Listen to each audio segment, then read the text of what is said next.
first guest today was one of EastEnders' most lovable cast members, starring as Heather Trott from 2007 to 2012. But since leaving Albert Square, Cheryl Ferguson has struggled to make ends meet after she was unable to work following a cancer diagnosis back in 2015. So, for almost a decade, she was left spiralling into debt, and earlier this year she was forced to turn to a food bank for help. Now, Cheryl is speaking out in the hopes of breaking the stigma for the 3 million other food bank users across the country. And she joins us now. Morning. Hi, good morning. Morning. Lovely to see you. Nice to be here, yeah, lovely. So tell us, obviously the public persona is you were on EastEnders. Yeah. And looking at that, I thought she was on for longer than that, you know? It felt like concentrated period of time. Yeah. EastEnders, and so the public persona is, well, you're fine, right? But so what happened after? Yeah, I think that's a perception for everybody, that when you're on the telly, you're earning loads of money all the time, and it's great. And I was earning a good wage there. I've always lived in a council estates and things, so I'd never really had money. We'd never really been brought up with money, and we'd never managed money very well as a family. When I was in EastEnders, you suddenly get this money, and I thought, I'm going to treat my friends and my family to holidays and things that we've never had. So I would just get money and it would just go, oh, hello, let's go to these countries and let's do this and let me buy my son this and he'd never have this. So it was kind of like it was frittered away. I had advice from some people to say, look, rein it in a little bit, but you never know. You think you're going to be in there forever and ever. You think you're going to be the lovely Steve McFadden there forever, and you're not. You don't know how long you've got, and that's the perception. You think you're there, but you move on. And sometimes you let that money sort of stretch, and it goes. And then if the jobs don't come in as quick as they were, then you just go, okay, this is running low. This is running low. And there is a circumstance that started this, which I can't actually talk about at this moment in time, but it started the spiral. And the only word I can use was I was conned out of a humongous amount of money. Really? And then that led to the cancer thing, and it just kind of spiraled. And I was sort of robbing Peter to pay Paul, getting into debt. And it's so easy for people to give you money. That banks give you money, overdrafts, credit cards, loans, blah, blah, blah. And I think everybody knows this. They go, we can get by, if we just pay this, we'll find something to get that, it will work. They don't realise the interest rates are high, that all of this happens, cost of living has happened, COVID happened. So I was stretching to the utmost. Sometimes claiming benefits when I was not well, but try not to, because, there are people, I always see people and I think they're in a worse situation than me, so they need it more than I do. But it got to the stage where I was kind of going, oh, I'll just borrow that because I'm going to get a job. I know I'll get another job. They're going to just double down, beyond. Don't you? Right? It's going to be all right. Yeah, absolutely. And, and then you find yourself going, OK, I'm going to keep my skills up. I'm going to sing in my friend's restaurant. She wants me to sing. I'll sing in that. But then the perception is that you're lowering yourself by doing things like that. Or if you waitress or if you do something, it's not, we all have to earn a living. We have to keep a roof over our head, food on the table. The gas, electric, blah, blah, blah, blah, blah. But it's not easy. And if you've not been on the telly for a long time and people are going, why aren't you on the telly? And I go, well, it's not my fault. Not me that makes that decision. I'd love to. And I'm very, very, very blessed. It's kind of hard to answer that question as well when people say it, isn't it? It is. And, they go, oh, you'd be really great. Because I live up north now, so you'd be really great in Coronation Street. You could play this and you could play that. And you go, I could, because I'm called an actor. Yeah. Do what you like. I do what I like. But it's just other people's perception. Heather was such a great character that people...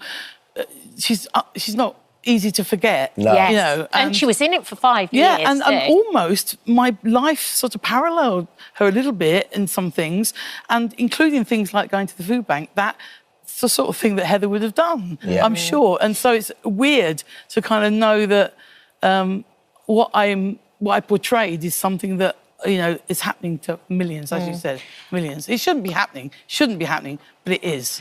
But I do think you're right, and that's also why Martin Lewis does so well on his show as well. Is he not just brilliant? He's brilliant, and the reason he is because he breaks down all these money issues for normal people that don't understand the economics of it and everything like that. I just wish he's got a wand, doesn't he? I just wish he would wand it everywhere. He's brilliant.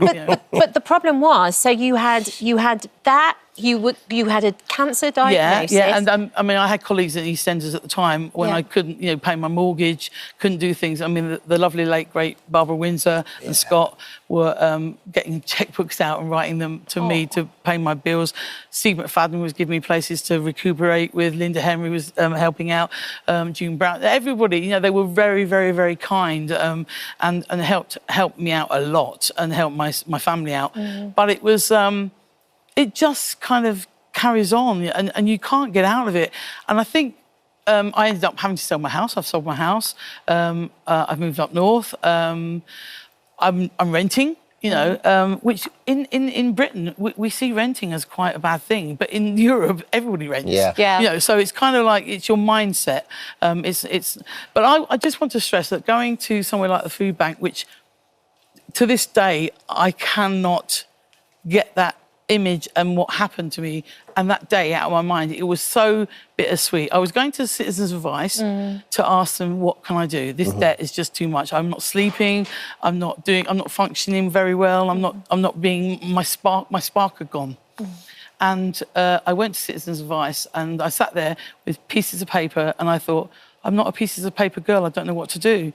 And they sat and they went through it and they went through it and they said, what are you earning? What have you got? Down to detail. And then she said, what are you doing for food? You got no money? You've actually got no money for shopping. And I went, I don't know. And then she said, come with me. And she took my hand, literally, and we walked through this door. This is in Kirkham, up north where I live.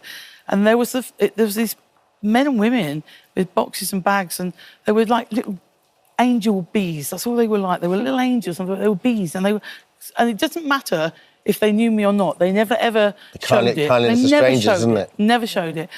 And they sat me down, gave me a cup of tea. I started sobbing. I sobbed and thought, why am I here? Why am I here? I've been on the television. I've been in people's front rooms. I'm here now. And you hear these stories, and I've reported on these stories, and I've done these stories, but I am actually here now. And then they filled my bags up with food.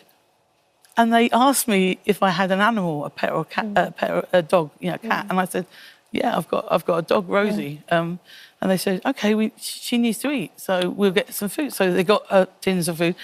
And I think this is the bit that got me. I was sat there with a cup of tea, sobbing, with 4 or 5 bags of food. And the lady said, we've got all these tins of like celebrations and chocolates and things. What we do is we put some in bags and you can go home and have a cup of tea, because there's tea bags in there, and just have a little chocolate and just have a little sit down and think, and it might help you. And I said, thank you. And then she went, and this is it. She said, I knew this was like in the spring. She just said, and here's a bunch of daffodils just to put on your table to make you just look at them and feel brighter. Little acts of human kindness, and I just thought, I don't even buy myself flowers, do you know what I mean? It's like, I was just thought, they have thought of everything. There was everything in those bags to make meals, toiletries, everything. And you just go... special people. They are special. Cheryl, I've just got a couple of questions. Because, I think a lot of people are probably watching this and it resonates with them because you put it so well. Before you know it, you're robbing Peter to pay Paul. Yeah, absolutely. And you're spiralling into debt. Yeah. So what would you say to people who are... You've come out of rock bottom now, right? You've just about to start in Panto. You're on the way up, right? You've got it. So what would you say to people who are where you were, however many years ago? I would say nothing is embarrassing. You talk about it, talk to the people closest to you who can help. Seek out the services. Services are there for a reason. They're there to help us. Just go to these people. It's not embarrassing. It's not shameful. It's nothing. You're going to have tears. You're going to have all those things. But you are helping yourself and your close loved ones, and you can't help those people unless you're okay in your mind with it, and you've got to get it straight. And watch Martin Lewis for a start. Get some advice from him. And don't feel bad about going to food. No, it's a stopgap, isn't it? Yes, it's like to save you. I only ever went once, but it was once enough for me to go, oh my goodness, I really. If I have to go there again, I would. Yes. And I would talk about it again, and I would go there and say, thank you, you're amazing. And I have been back to say thank you, that they're brilliant. But it's just making it aware that there are groups, there are people. Trussell is another group that deals with food banks. Yeah, and you just go, come on, talk about it, go to them. They're a service. We shouldn't have food banks, to be quite honest with you. That's my opinion. But we have. We've got cost of living crisis. We've got all of these things. And these things are thrown around. But the reality is, I have delved down the settee and gone, oh, there's 50 pence. Yay! That's brilliant, you know, and I'm sure I'm not the only one who's done that. So, and I think it doesn't matter who you are, whether you've been on the telly, whether you're a politician, I'll tell you what, nurses use food banks. That, to me, is like, what? Yeah. We're going to the NHS, they're serving us and they're doing us a service, and at the end of the day, they go off their shifts and they have to go to a food bank. Yeah. What is that about? But at the same time, they go. Thank you. It's brilliant. Really it's Thank brilliant you so much. We need to make awareness. And actually, Martin Lewis has been listening. Martin, good morning. I mean, you talk about having rainy day money, I suppose, because, you know, Cheryl had this diagnosis. She wasn't working on EastEnders anymore. No. And then, of course, we had the global pandemic too. Talk about a rainy day that no one saw coming. Well, yeah, I mean, look, I always talk about if you can have a cash emergency fund of 3 to 6 months' worth of bills put aside. But we need to understand in modern Britain we have a split society. And it's really interesting because you read reports in the papers, more people going on holidays and buying cars and everything else. In the pandemic, an extra £150 billion of savings was built up. But that we have a nation divided between those people for whom everything's gone relatively well over the last few years and those people for whom life has been decimated. And this is why, and people are in their own echo chamber. If you're in one, you can't believe that there are people in the other group, and that works both ways round. I think what Cheryl said is absolutely worthwhile. I have long been recommending people go to the non-profit debt counselling agencies like Citizens Advice, National Debt Line, Step Change. And the biggest feedback I get from people after they've gone to those places is, I slept last night. Because I have my 3 tests for debt crisis. He's right. The first one is, can you meet your minimum repayments on everything? Can you make just the very minimum on everything? The second one is, do you have more than a year's salary of debt? If you've got a year's salary's worth of debt or more, and I'm not talking student loans or mortgage, I'm talking other forms of debt, and you're not meeting your minimum payments, then you probably need to go and get debt help. And the third question, and probably the most important, is, are you struggling to sleep or having depression due to your finances? It is incredibly common. I mean, I don't want to build this up, but some people say to me, oh, it's just money. It is not just money. Money is at the core to the well-being in our societies. Through my Money and Mental Health Policy Institute charity, in England alone, and I need to be careful how I phrase this, 400,000 people, the last data we had, which is just over a year ago, contemplated taking their own lives due to their finances, and 100,000 people attempted it. It is not just money.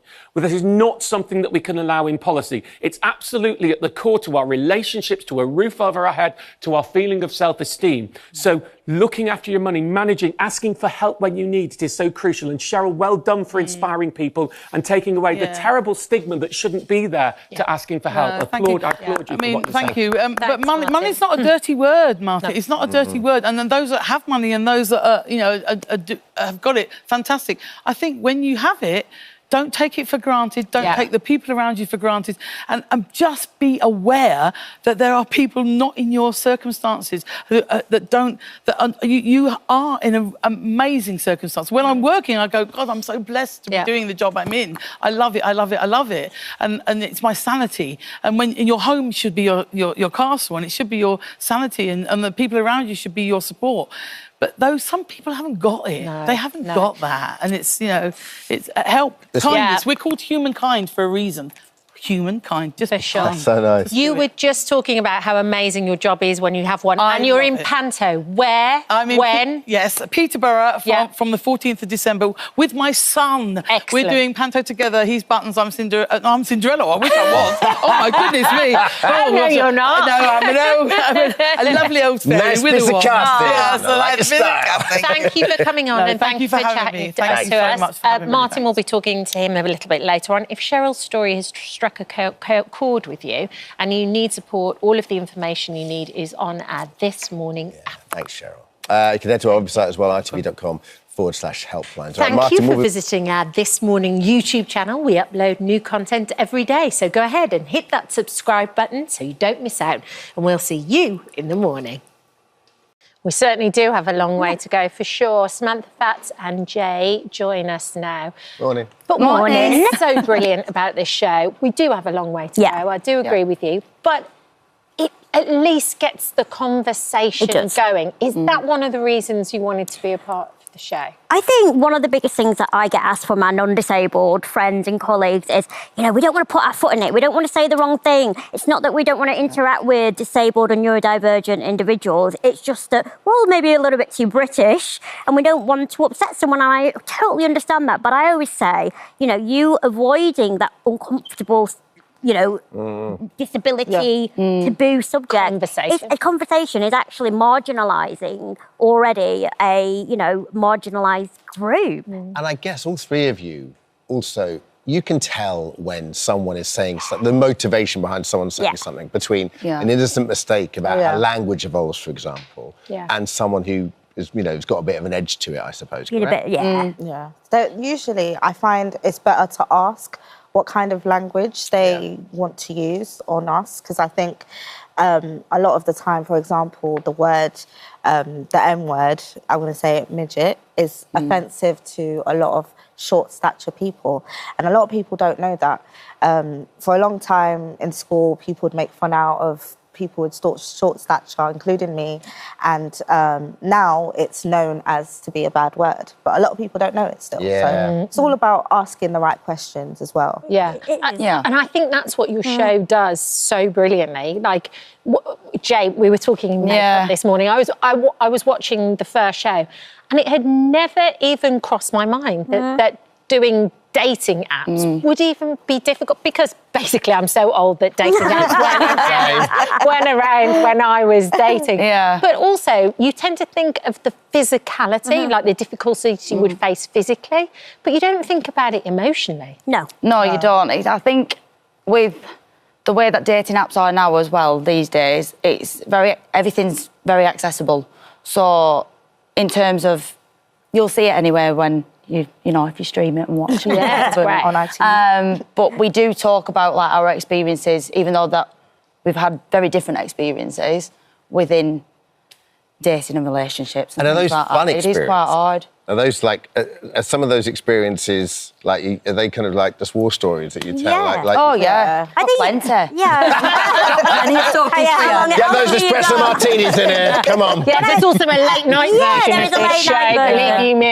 I think it goes from, negative attitudes, so your insensitive, ableist ignorance that you often get, but also the practicality. So for me, I went through a phase of going out dating. I was like, come on, Samantha, you got to do this. I went out, but, living in London, getting taxis everywhere, and then going on a date that A, didn't have an accessible bathroom, then going on the date and really not liking the person and thinking, oh, blimmin' it, paid for that now, and I need to pay another 40 quid to get back in a taxi. And I was like, I couldn't physically do it anymore.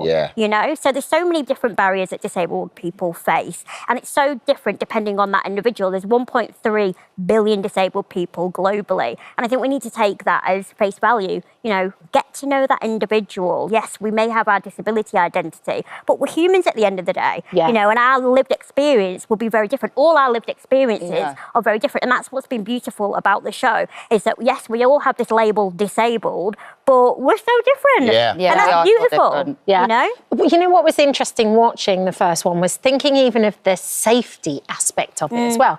Like, you'd have to think about how safe you were going to be on a date anyway, if you were going to... But then you guys have another layer to that as well. Absolutely. I mean, I've been preyed upon by people who may, like me purely because of my disability. I was going to say the fetishization. You say it again 3 times fast. Is that even... Did I get it right? Fetishization.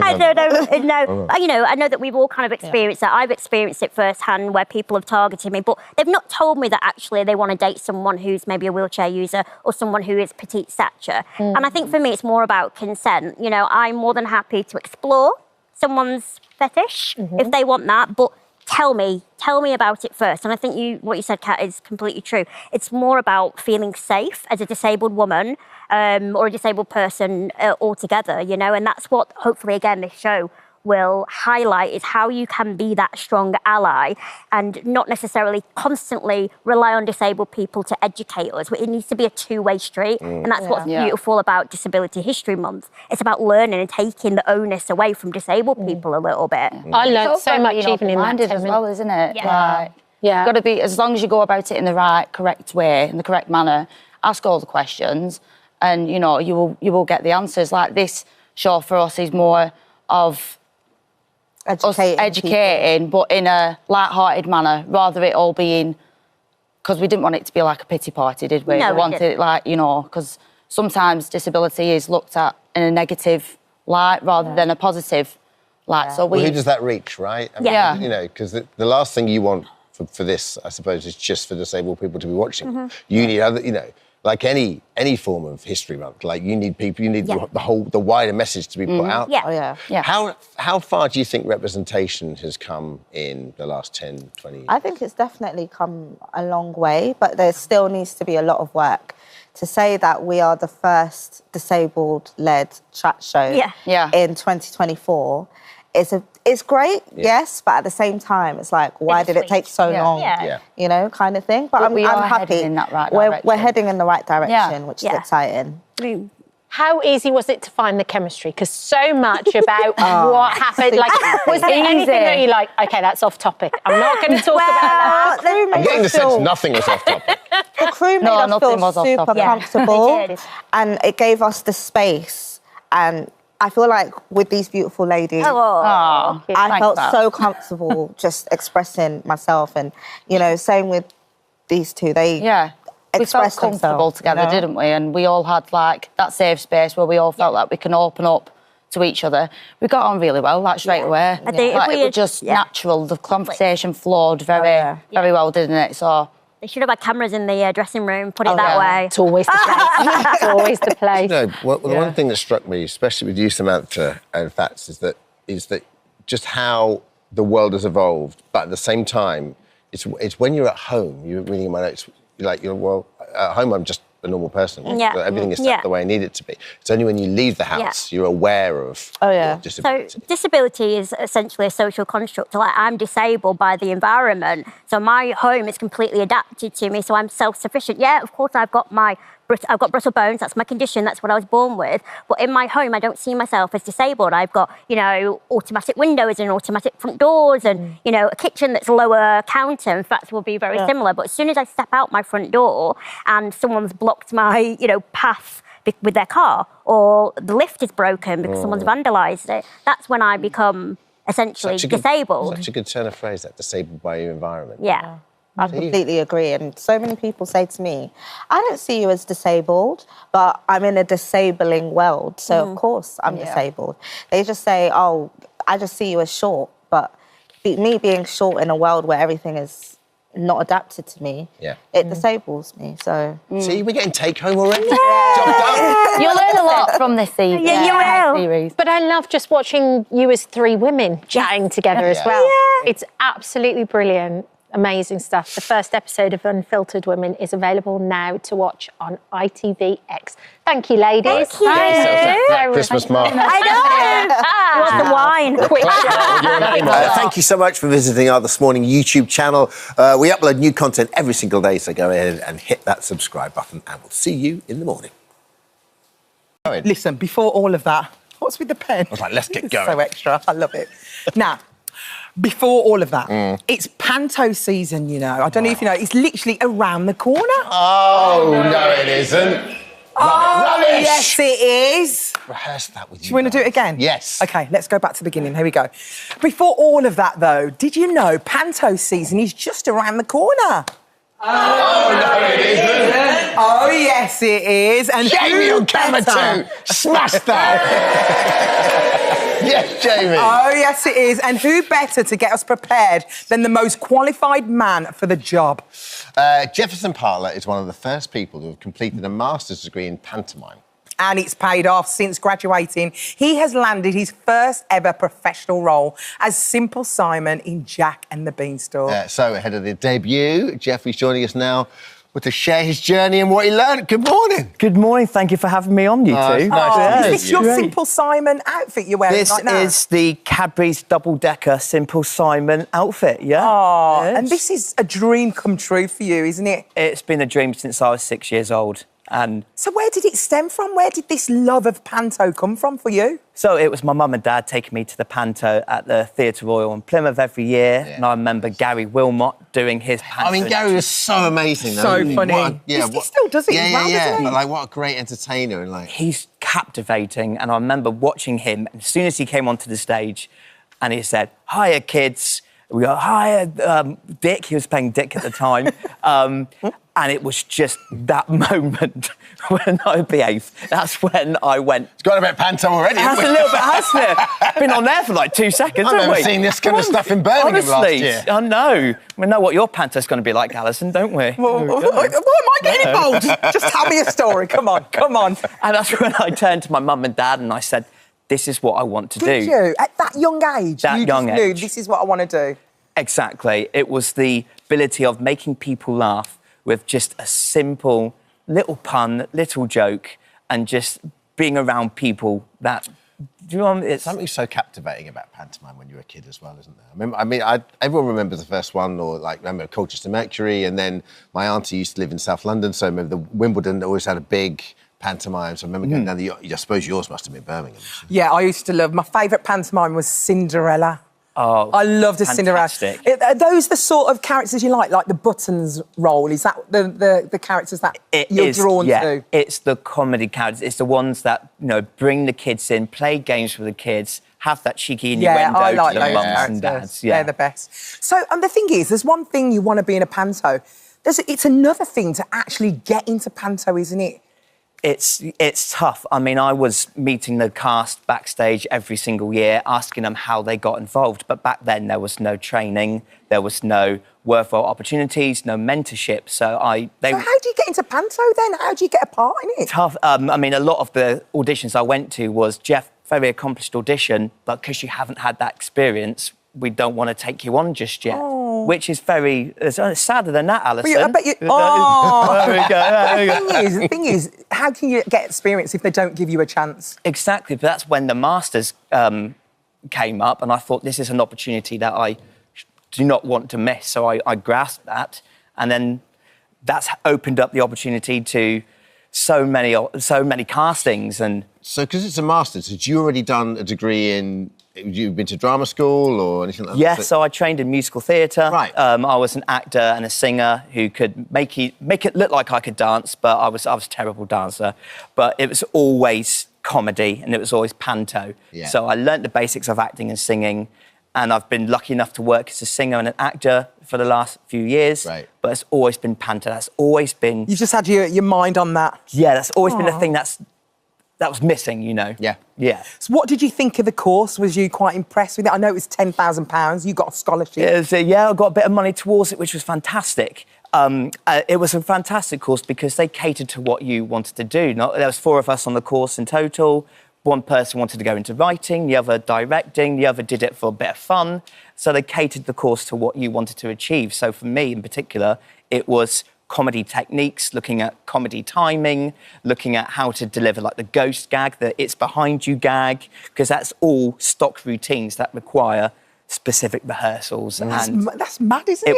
It was bonkers. I didn't even know you could have a degree on panto. No one gave me a degree in panto. You don't need it. You're the panto queen. Oh, Come thanks, on, Bob. got this. Thank you. So you didn't necessarily...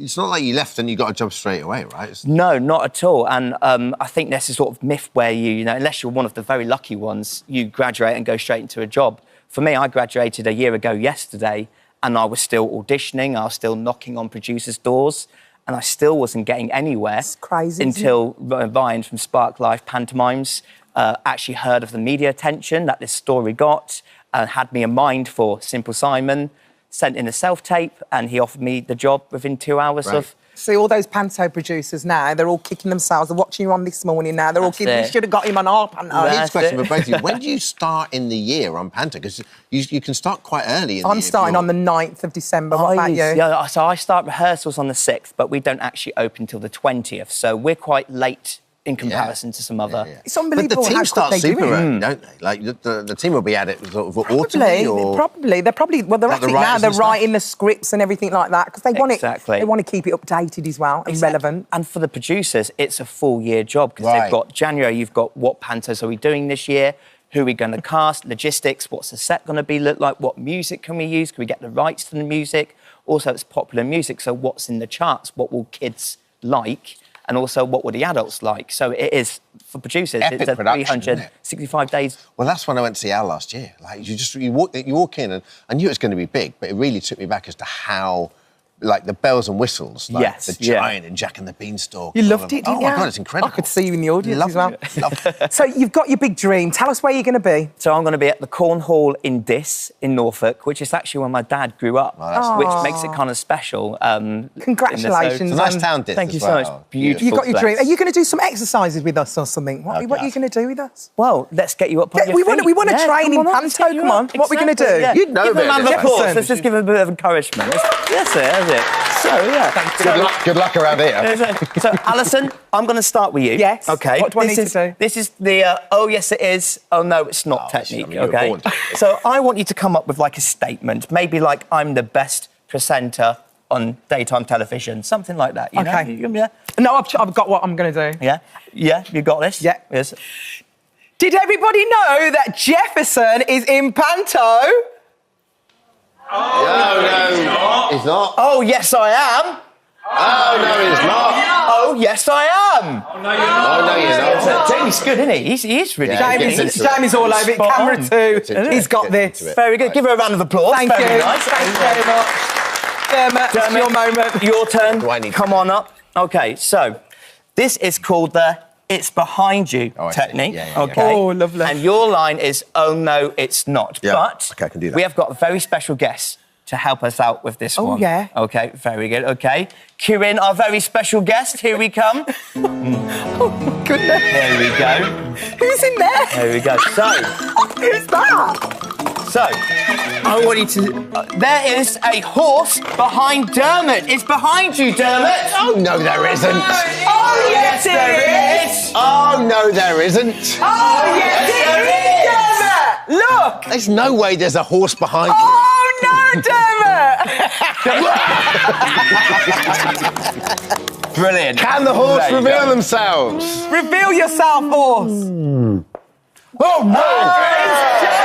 Felt to the back It's Vanessa. Do you want to spend the morning with your head up Charles Bradbury's? And you know what the answer all is? do. Yes, That's of sensitive. course. When I talk out of my behind, people often say, "Who do you sound like?" And now we know it's Vanessa.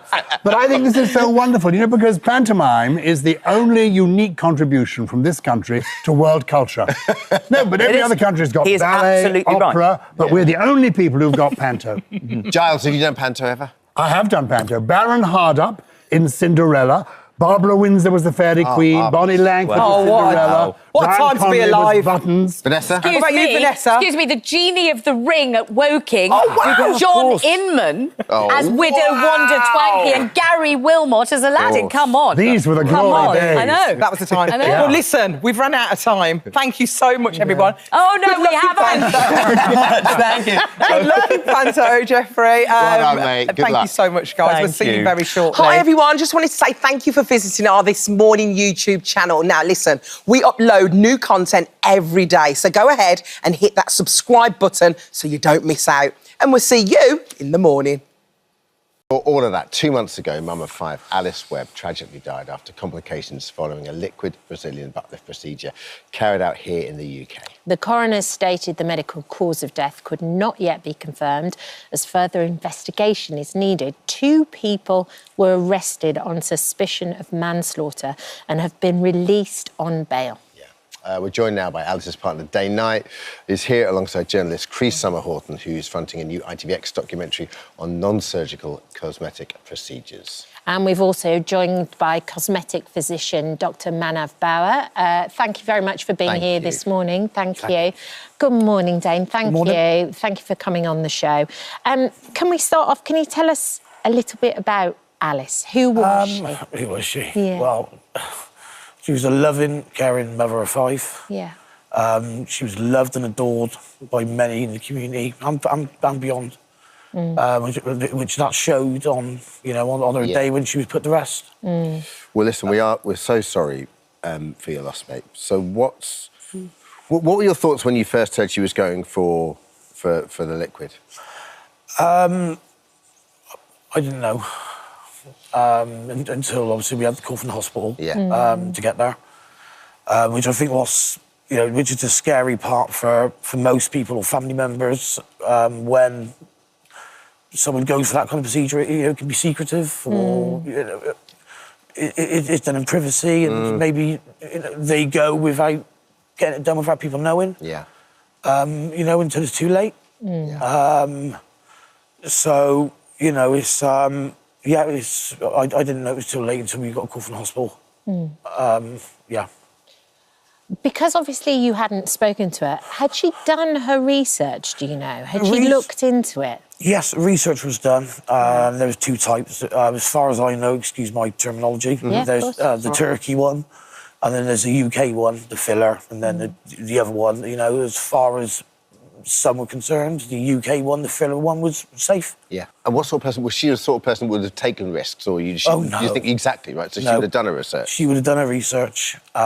She would have looked into it as much as she could have. She wouldn't have risked this. No. Even that 1% chance, of not seeing her kids again, she wouldn't have risked that. Yeah. And she has 5 children that she's left behind. But you want this to be a cause for change, don't you? What would you like to happen? I know you're pushing for a law called Alice's Law. Yeah. 2 things. I think I would hate to see another family go through. More kids saying, burying their mum. Yeah. Another partner burying their partner. Another mum burying their daughter, and so on and so forth. I know, such as Ashton Estate Faces has been trying to push this now for a long time, which we didn't know. Yeah. Because it's just not common knowledge. And obviously now we're starting to learn more. More stuff's starting to come to light, but it's just not common knowledge. More needs to be done. Thanks, Dave. Let's bring in Cree. Obviously, the cause of death hasn't been confirmed, and this is, you've been going down this rabbit hole for a while, so this raises questions around BBLs. Tell us about your research and the documentary. I mean, I've been investigating this for over a year now, and it definitely begs the question as to if these procedures should even be done at all. For over a year, I've been speaking to victims who have luckily survived, and as we see in Dane's case here, these people are the lucky ones. Yeah. So when these procedures are advertised as safe, risk-free alternative, it's definitely not the case. And I think that the viewers at home need to know that it isn't safe, and people definitely need to do their research before feels like the Wild West out. It does. It really is. Because you went undercover, didn't you? You were doing all your research, and actually someone can be qualified to do this in just a day. That's amazing. Isn't that shocking? It's set up tomorrow. Yeah. Yeah. And I went on one of these training courses, and I think the red flags started before I even got there. They didn't ask me if I had any qualifications, any proof of experience. The thing that was really shocking when we got there was the fact that it was a house. It was advertised as a clinic. And there was only half an hour of theory before the first model arrives. Now, this model is an actual person. It's not a dummy. It's a person who's paid to be there, just at a discounted price. And you'll see in the documentary that it's actually so difficult to watch in the sense that she's in agony throughout the procedure. She's in agony. And we show this footage to an actual surgeon, and it reduces him to tears. It was described as a catalogue of hazards, and I just couldn't put it into better words. It was just so disturbing. Before we go to Dr. Bauer, would you want regulation, or do you just think they need to be outright banned? I mean, I spoke to Wes Streeting, who's the Health Secretary, and I think now's a really good time to point out that the previous government were looking into introducing something called a robust licensing scheme, which essentially would mean that these procedures would be categorised into red, amber and green. Right. Red being the most dangerous procedure. All cosmetic procedures. All cosmetic procedures, right? So red would be the most dangerous procedures like your BBLs, and that would mean that they would only be able to be performed by medical professionals. Yeah. So I took that to Wes Streeting, and you'll see in the documentary, to see if this government is looking to do something similar and if there's a time frame. The frustrating thing is that he couldn't give me a time frame. He assured me that he is looking into this. The really sad thing about it is the lack of urgency. Yes. And I think that that's the thing that is quite frustrating for everybody involved, isn't it? Let's bring in Dr. Bauer. Thanks for joining us, Doctor. Can you just explain exactly what is a liquid BBL and how it differs from a surgical procedure? Yes, absolutely. And firstly, Dane, I'm really sorry to hear of your loss. It's tragic. Thank you. And the difference between a BBL, so a liquid BBL, is when we take a soft tissue filler or a dermal filler and we use that and inject it into the buttocks to volumize. Now, when we use this type of dermal filler in the face, and we do it very safely, but the amount of volume that is put into the buttock region is very, very high, up to 1 liter for each buttock at a time. And just to give you some perspective, let's say if I'm doing a treatment for a nose using dermal filler, I'll use maybe 0.5 ml. So you can see it's very, very high volume. Now, compared to the surgical BBL, that's when fat is taken using liposuction and transferred into the buttocks to, again, create that volume and contour. And what are your concerns here, as a professional and, working in the clinic? Yeah, I think the biggest thing is safety for patients and being treated in an unsafe space where there is no sterility is the first problem. Also, anatomical knowledge. So as you guys just mentioned, people can go on a 1-day course and then set up a clinic in their own home. Now, what happened recently in 2018, where one of the plastic surgical bodies, BARPs, they said that even plastic surgeons shouldn't be doing the surgical BBL because of the risks. And what they did in 2022 was to give further advice that these treatments should only be done in a proper theatre, in a hospital, under ultrasound guidance. So you can see the problems that can occur. And so going back to safety, understanding the anatomy of the region and the volume that people are putting in, it's just, it can be a disaster, as we've seen. Yes. Well, thank you so much for joining us this morning, Dr. Bauer. Thank you, Bauer. And I think the biggest thing that you can take away from this is do your research. I know that it's not conclusive yet, what the coroner has found. We have to wait for those results, but we are sending you all our love. Yeah. And thank you for coming on the show. Thank you so much. Thank you for visiting our This Morning YouTube channel. We upload new content every day, so go ahead and hit that subscribe button so you don't miss out. And we'll see you in the morning. Oh, it's really shocking still, isn't it? Well, Michael Burke, who presented that infamous report, is here with us now, and Dame Claire Birchinger, the nurse we just saw featured in that report, joins us live from her home in Switzerland. Good morning. Good morning. Good morning to you both. Good morning. Michael, even 40 years on, that was in 1984. I was 8 years old when I saw that.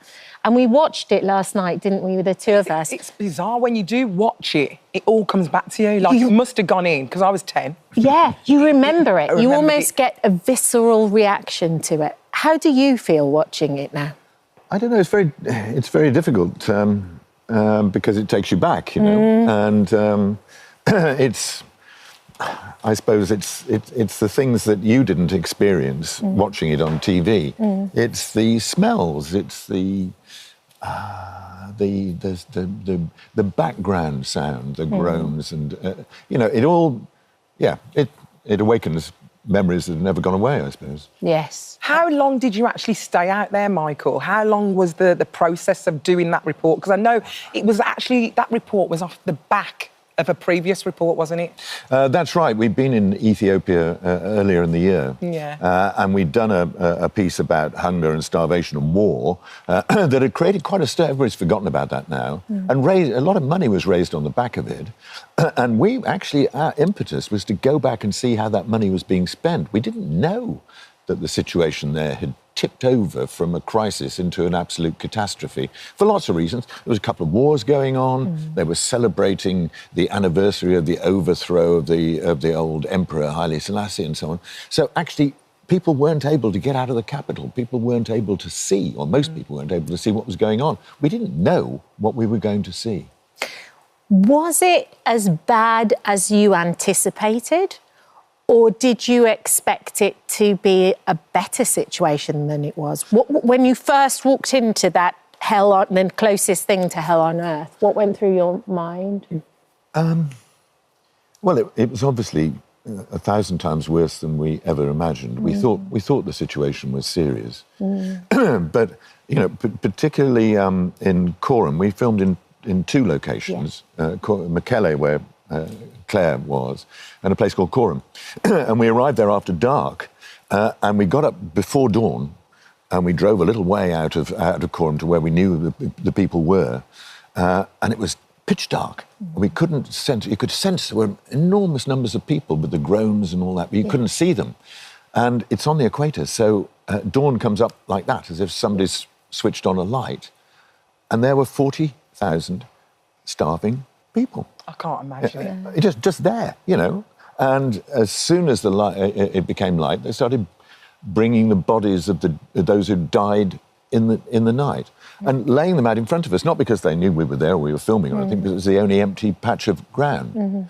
And they were all wrapped in these cloaks like winding sheets, and you could see the faces, and just row after row after row of people who'd died during the night. I mean, a more overwhelming, sight you couldn't imagine. Yeah, and someone else who was there on the front line was Dame Claire. We saw her there in that report. And Claire, you had, I think, one of the toughest jobs of all, essentially, because it came down to you as to who you offered help to, because help was in such short supply and there wasn't enough to treat everybody. As Michael said, there were 40,000 people there. You didn't have enough supplies to be able to treat everybody. So it was down to you who got the chance to survive and who didn't. Yes, it was a horrendous experience. And I can remember one day in particular, I was running a feeding centre for 500 children.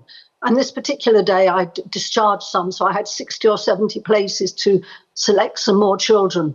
And I remember counting 10 rows of children outside, excuse me, and in each row there was over 100 children. And how am I going to choose out of over 1,000 children? I could only take 60 or 70.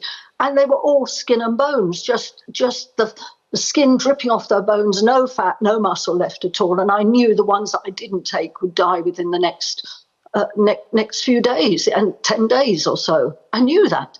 And so I went up and down the road. It was decided when we discussed it among ourselves with I was working with the local Red Cross volunteers, and I went up and down the rows, and it was decided I'd have to take the ones with a bit of spark of life in their eyes, because those who were terribly bad, they would just die within the night.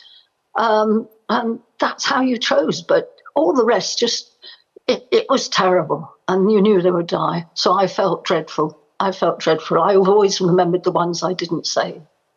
But you've got to remember the people you did save as well, Claire. And if you wasn't there, no one would have been saved. I always wondered, how did you cope with it? It is 40 years on. What coping mechanisms did you implement into your life? Well, now I dedicate my life to promote peace, culture and education. And I'm a Buddhist. I'm a member of the Soka Gakkai Buddhist order. And that's what I dedicate my life to now. I know you didn't even speak about it for 20 years, but you did go back after 20 years. What change did you see? Oh, change was after 20 years, we went back. Michael Burke asked me to go back. I didn't want to go back. I thought I'd be vilified, but actually I went back, and there was new roads, new hospitals, universities. It was absolutely wonderful. And some of my children who I had fed and many of them had got degrees and got qualified nurses, doctors, lawyers. One of them called Gurmai, he'd opened a little photocopy shop, which was a shop. It was a bit of a shack, but it was wonderful. And Gurmai was one of the ones I remember, or he remembered me. And when the team said, well, want to introduce you to one of the children that remembered you, Claire, I thought, all white people look the same, all women and things. And then we started talking, and he said, we went back to the area where the feeding centre was. And he said, I remember you. He called me Mama Claire. Yeah, I remember you, Mama Claire, because over there, you had these great big oil drums which filled with water, and then they put this pink, it was potassium permanganate in it, but not used nowadays, by the way. And because they were all covered in scabies, I mean, really bad scabies in the hands and the groins and the feet and everything. So we used to put the children inside these oil drums and soak their skin, and then we used to wash their hands with soap to help open and remove the scabies. And he said, you know, Mama Claire, you didn't wear gloves. Everybody else wore gloves, but you didn't wear gloves. Yeah. And I thought, wow, yes, I didn't wear gloves. And I was the only one, because you're meant to wear gloves because it's infectious. So I thought, oh, he really does remember me. And that's good. Wonderful. Lovely. Yeah. Fantastic. It's that human touch, isn't it? But I think that your report was really the catalyst for the change, because I think... Well, actually, Claire was the catalyst as far as Bob Geldof was concerned. Right. I mean, he saw the reports and he was obviously engaged by them. The thing that really hooked him was Claire and this kind of having to make these life and death decisions over children. And my stupid question, what does that do to you? We've talked about this subsequently. I thought she was an angel. She thought I was a prat, and we were both right, you know. But it was that element that particularly hooked Geldof and engaged him on all that, and Live Aid and all that flowed from it, I suppose. Cut to now. Over £200 million raised later, and what Claire was saying about the difference that it made. Yes. Yeah. Well, I mean, it was more than that. I mean, everybody homes in on Live Aid, which was the biggest shared experience in human history. That concert. Yeah. But actually, the reports also changed the policies of governments. It actually $1 billion. It's the biggest rescue operation in history. So. An awful lot flowed from that. Yes, but it was everybody at home just even picking up the phone and donating. It was internationally. It was absolutely, I'll never forget it. Yeah, and it was actually 8 and 10-year-old kids who got involved. Was it? People like you. Yeah, it was. Yeah. Well, the remix is out. Have you listened to it? What do you think? But you think you're in it, aren't you? The report's in it. Yeah, I'm playing bass. Yeah, well, 40 years, unbelievable. 40 years. It is, isn't it? Thank you so much for sharing your story. And Dame Claire, can I just say, is it true that Burnham, who was one of the first children, she actually named her child after you? Is that true? That's right, yes, she named her first child Claire, little Claire. How lovely is that? I've been back to see them as well. They're wonderful, lovely. Oh, wonderful. Oh, there she is right there. There she is. What a difference. Yeah. Oh, yeah. Well, thank you so much for joining us this morning. Thanks, Dame Claire, and thank you, Michael. Thank you. The new remix of the Band-Aid single is out on the 25th of November. Thank you for visiting our This Morning YouTube channel. We upload new content every day, so go ahead and hit that subscribe button so you don't miss out, and we'll see you in the morning. Essie and Molly joining us now. Thank you so much. I mean, that looks so frightening. Oh, my Lord. It's absolutely unbelievable. But Jess, let's start off with you, because obviously you lost your eyesight quite early on in your life.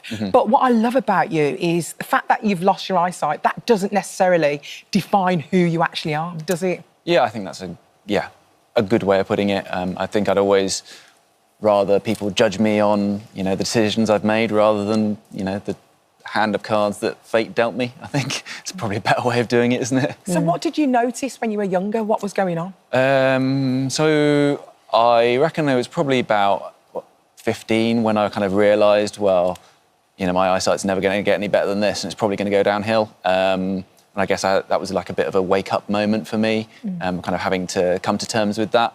And when I was younger, my eyesight was kind of terrible.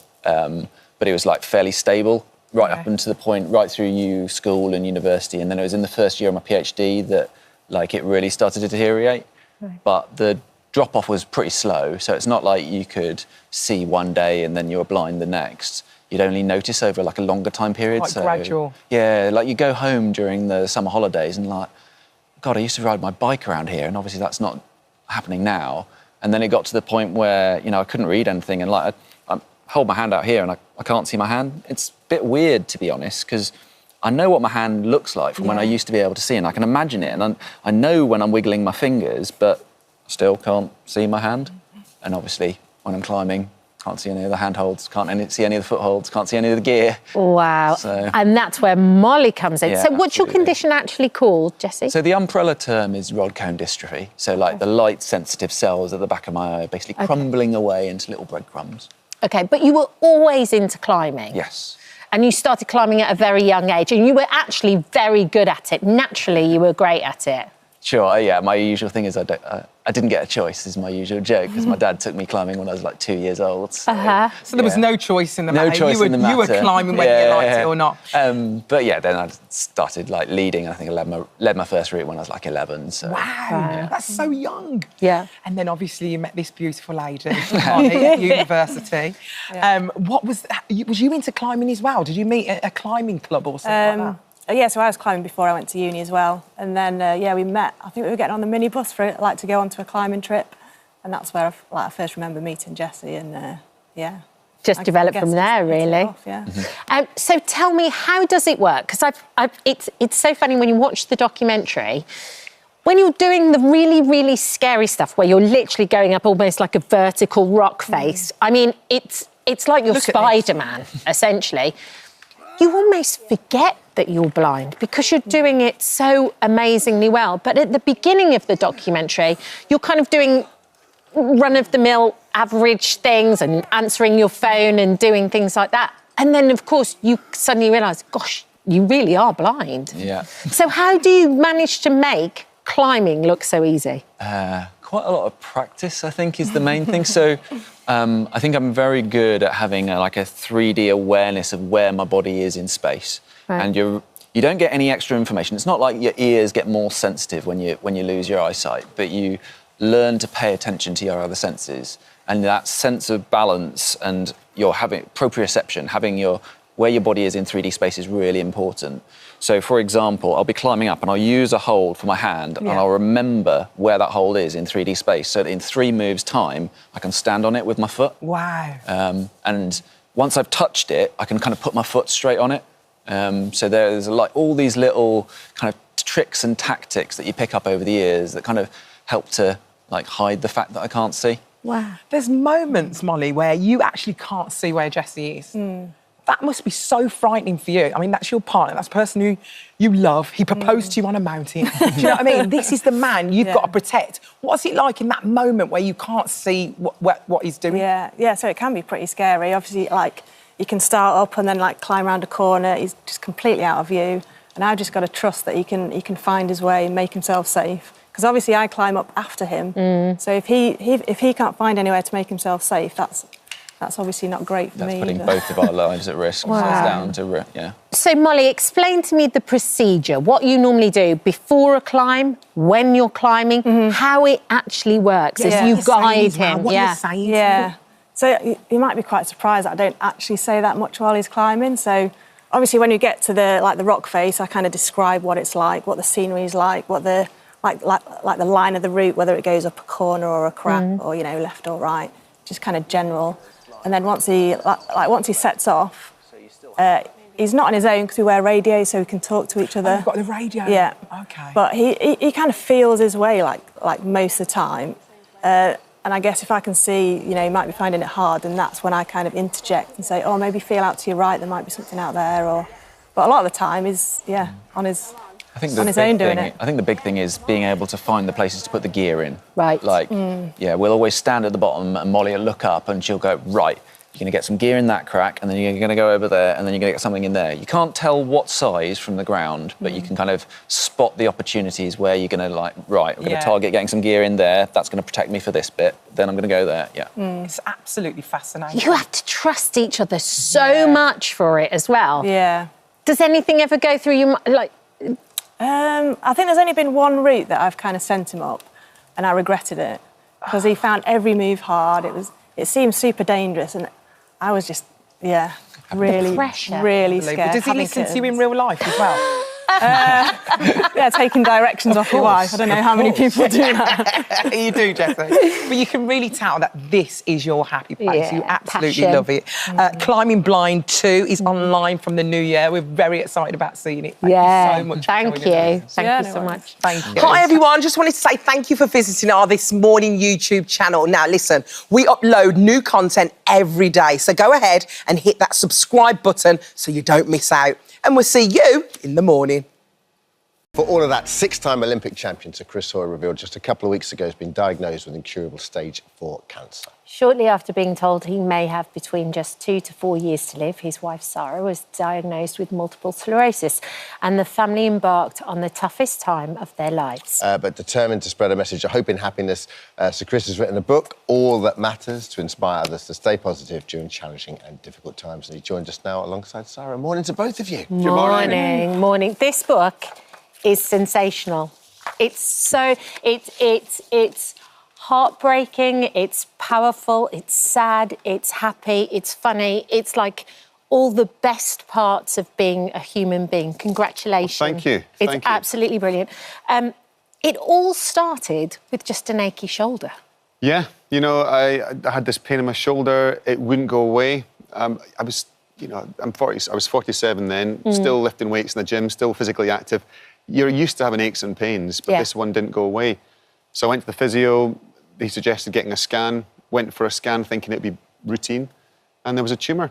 And what was that? How did that pain manifest itself? Was it just like, oh, I need acupuncture or a massage, or I'm sure it'll go away kind of thing? It just started out as an ache, and it got worse and worse to the point where even driving a car, lifting my arm up, doing anything, it was really painful. So I thought, there must be something wrong here, but never in a million years considered it might be cancer. So many men of a certain age feel that, you know what I mean? You get to our age and you just go, you just have aches and pains, you shrug them off, right? Yeah. And also men are terrible at getting checks as well. That's the other thing. You do just tend to shrug them off. And so then when did you hear your diagnosis? So I went to get the scan at the doctor's surgery. They brought the scan up and said, there's a tumour on your shoulder.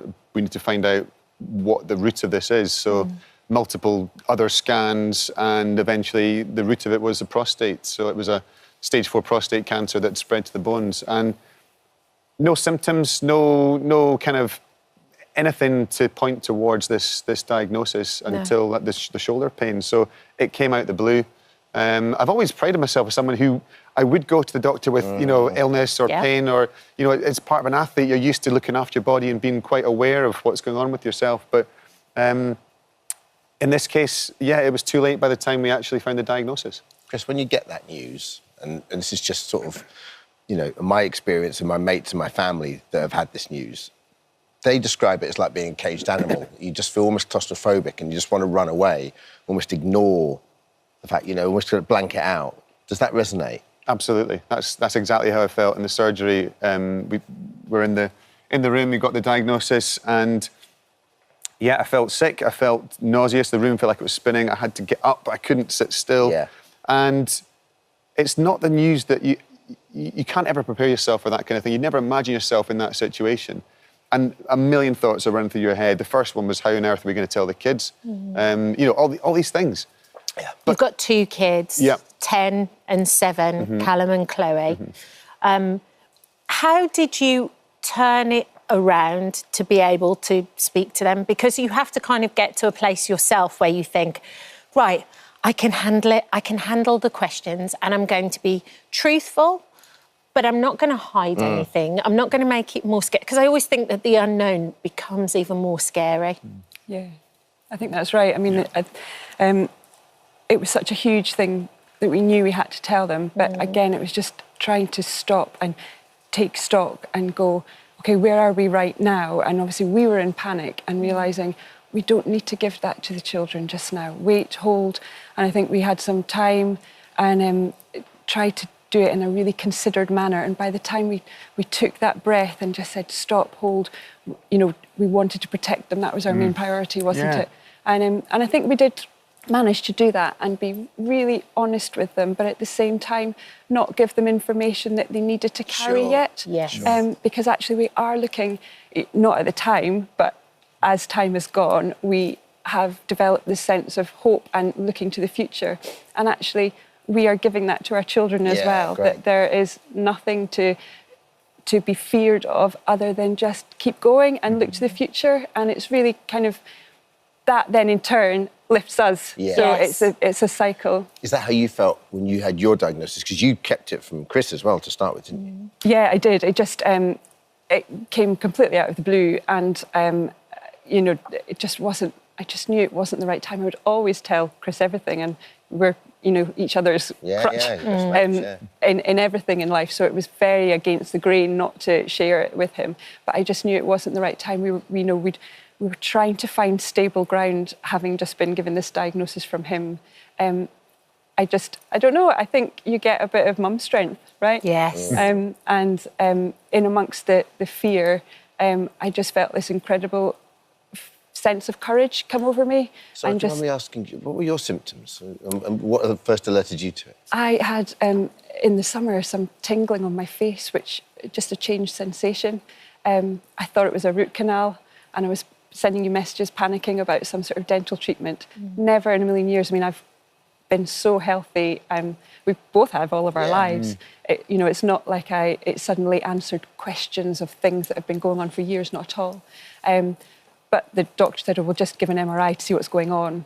So popping along to the doctor, I thought they were going to just, you know, satisfy me and say, oh, we'll keep an eye on it. Never in a million years thought that they would be saying those words. So yeah, that has taken some getting used to. I mean, we've both had to learn our way around medical diseases and how they are impacting us.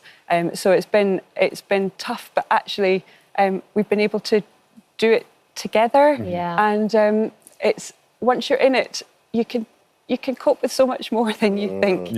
And I think just a big sense of courage amongst the brave, amongst the fear is what has taken us forward, I think. Which you make it sound quite easy, but to have that feeling, like you said, of a caged animal, or like you say in your book, that feeling of drowning, and you both had it, and you, Sarah, were keeping it a secret, and you were, you know, explaining to your sister, so using your sister as like a strength for you. How do you make that change, though? What is it that makes you go, you know what, I'm going to deal with this day here, right now, and I'm not going to think about the future, and I'm not going to disappear down that rabbit. How do you do that? I think you, as you say, it's about dealing with the here and the now, and it wasn't as if we flicked a switch and suddenly found hope overnight and found this positivity. It's a seed that grows slowly. It's something that, you know, it takes time. And you look, it's only when you look back you realise how much progress you've made. Even sitting here, being able to talk about this. There's no, you know, 6 months ago, there's no way we could have done it. You know, it would have been way too emotional. But I feel it's having targets each day. It's having things that you have to focus on. The kids are at the centre of your life, so that's your purpose, to get out of bed, to get on, to look after them, make sure they're okay. But it's about bringing it back to the here and the now. You know, you have to. The future doesn't exist yet, and we all worry about so much stuff, small stuff, stupid stuff. That doesn't. 90% of it doesn't even happen. You know, so why worry about it? The future doesn't exist yet. All we have is right here, right now. So it's about trying to be present, trying to appreciate the now, but that's not burying your head in the sand and saying, you know, I'm not going to worry about the future. You still plan for the future. You still, you know, have goals. You still have targets. You still have things to work towards and be aware of. But really, it's bringing it back to the here and the now. What was so interesting to me in the book was when you actually described going through the chemotherapy and the ice cap and the putting on the... You would think that because of everything Chris has done and the 6 Olympics, you're used to kind of pushing through that pain. I'm a big softie. That's what it is. Well, now the cat's out of the bag, Chris. That's the thing. But and you describe it in a way where you would like, I'm just going to take each second as it comes. I'm going to think of great Uncle Andy as well, and I'm going to go, and I'm going to go, right, I'm going to do 1 minute, then I'm going to do another. So the cold cap was there to try and it basically freezes your hair follicles and stops or minimises you losing the chance of losing your hair during chemo. The ice mittens and socks are there to ideally reduce the chances of you losing the sensation, permanent sensation in your fingers and toes. So it's an important part of the treatment. It's not part of the cancer treatment, it's just part of the side effects. And it was a big thing for Callum, wasn't it? That was Your it. hair. That was it. I wasn't that fussed. You know, I've not got much hair as it is, so I wasn't that fussed. If it goes, it goes. But for Callum, it was a big deal. quietly thinking that. Sense of priority about it. Exactly. So it was like, for Callum, it was important. You know, I think he was a bit, he knew of people who'd gone through cancer treatment before, and I think the thing he picked up on was the fact they lose their hair. And he didn't, I think in his mind that, you know, I maybe drop him off at school in the morning with a full head of hair and then arrive in the evening with nothing. So he was a bit freaked out by that. At the time, we hadn't shared it with people, so actually there was a privacy aspect to it Yes. as well, Yeah. which just gave us, again, we were just trying to find stable ground back then. So I think there was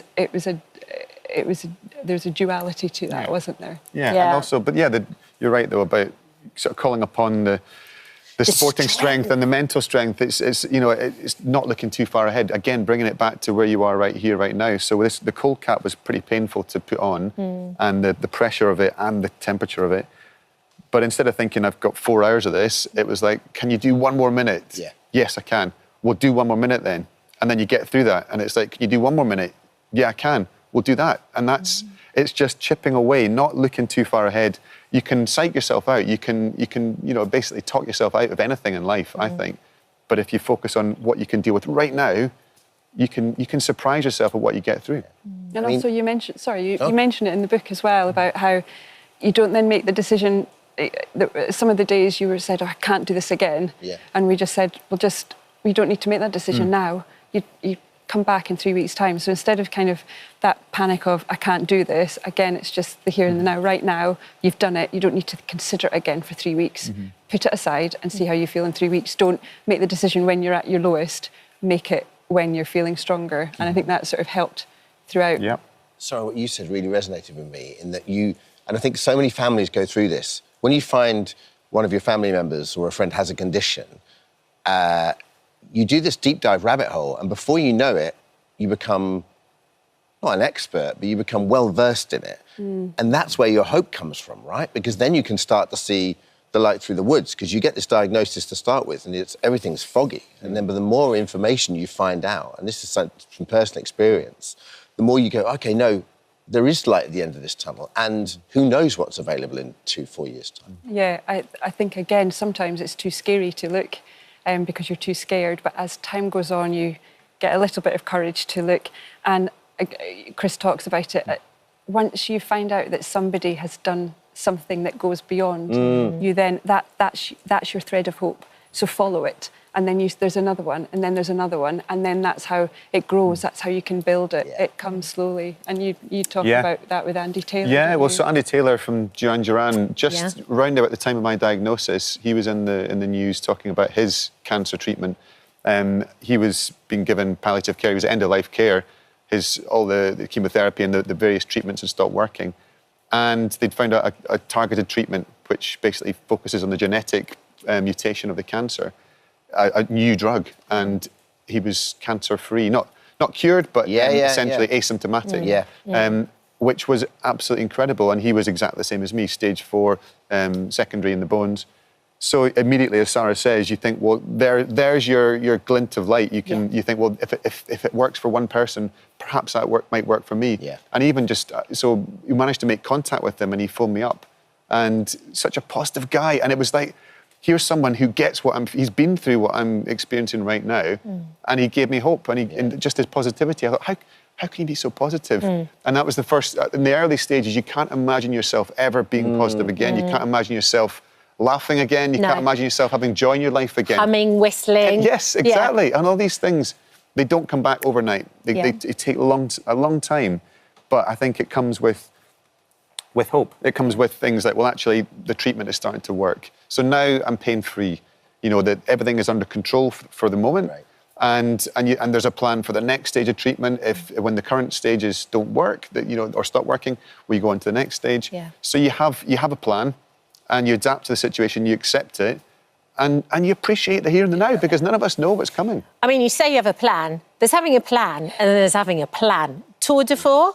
Yes. So She came up with the name, didn't She you, did. Sarah? Well, You're really the good name. brains in this operation. Thank you.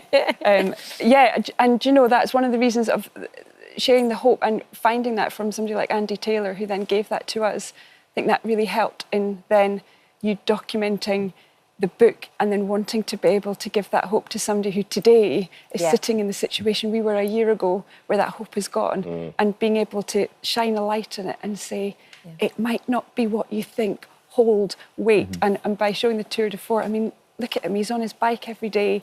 He's, you know, as fit as, well, maybe not as ever, maybe not your Olympic standard, but, you know, to be able to do a cycle ride like this, I mean, you can... We'll be there, won't we? Yeah. We'll get on our bikes. Paddy's Are we got to be allowed? there. Of course. And you're training Paddy as well. Training Paddy, yeah, he's got his children in need on this week. But yeah, basically the Tour de Force, to shine a light on stage 4 cancers of all sorts, to show that actually when you can get the worst possible news, not everybody is as lucky as myself. You know, some people don't have as much time, but for now, I'm fit and healthy, and I'm going to crack on and raise hopefully a huge amount of money and change perception of stage 4 cancers, and that actually there's a lot of life left to live. Absolutely. Well, thank you so much for coming on the show today. Brilliant. Thank you. And for drawing awareness to it. And overall, more than anything, I think this is a love letter to you guys. I think it just shows what a brilliant team you are. Thank you. How amazing you are together. Thank you. Thank you for visiting our This Morning YouTube channel. We upload new content every day. So go ahead and hit that subscribe button so you don't miss out. And we'll see you in the morning. We've spoken a lot about weight loss jabs on this show, but now a death has been linked to the jabs for the very first time in the UK. It was only back in August when 58-year-old nurse Susan McGowan took 2 low-dose injections of the NHS-approved weight loss drug tirzepatide. However, just 2 weeks into administering the injections, Susan tragically passed away, with her death certificate being the first to officially link a slimming jab to a death in the UK. Here to speak about her aunt's life and raise awareness is Susan's niece Jade, alongside bariatric surgeon Mr. Shaw Summers. Thank you guys for joining us today. Good morning. Good morning. Good morning. So, Thank you for being here. Can you first of all paint a picture? Tell us a little bit about Susan. Gladly. Aww. So firstly, thank you for having me. Yeah. Susan was the life and soul of any room that you walked into. She was really generous, she was kind. You were almost scared to say when you needed something because the next day she'd have it at your doorstep. Oh, she's so lovely. Yeah, she was. And she had a good laugh, didn't she? I heard she had a great laugh. Yeah, brilliant laugh. She was just a character, and I think a lot of people have said there's just no one like her, and there isn't going to be anyone else like her. Really, really bubbly, and missed by a lot of people.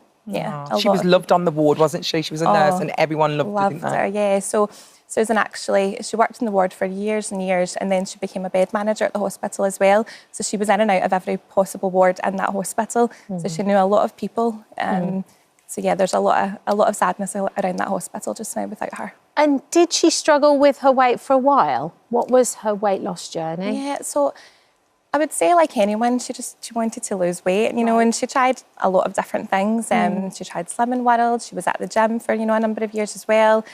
Life got really busy. She cared for her mum at home, so my gran at home for, 12 years, 13 years. So life just got really busy. And when my gran had passed away, Susan, took time, dealt with things. And then a couple of years ago, she decided, right, we're going to sell this house and she's going to get her own place. So this year was the first year that she bought her own place, and she was just ready to have a new lease of life. She had booked numerous holidays abroad.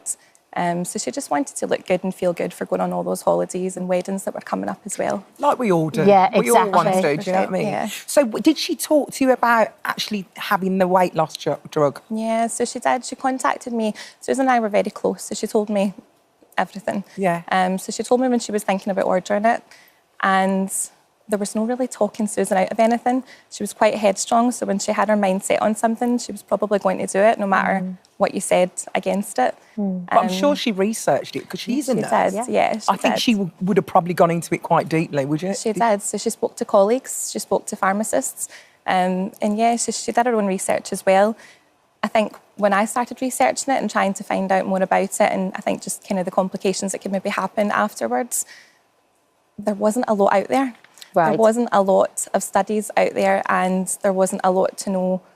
Even when you researched online, the studies are minimal right now about these injections. Well, because it is in 2 years. Still quite new, so the studies are still kind of catching up at the same time. But after she started taking the treatment, I think she took 2 injections. She said, yeah, so she took 2. And then things kind of really progressed really quickly and got very dangerous very quickly. Yeah, so Susan took them on a Tuesday, so the second Tuesday. She was feeling okay the first week. She didn't really feel much except the loss of appetite. Yeah. And then into her second week, she had no appetite and no thirst either. So she was just struggling to hydrate herself. And I think that's what came out, especially her first day in hospital. They said everything inside was bone dry. So she hadn't hydrated herself because she didn't feel that thirst that second week. Oh my goodness. Yeah, and it was very, very quick. So when she went into hospital, she'd only had really stomach pains for 2 days before that. So the Friday night following the second injection, and then the Saturday night as well.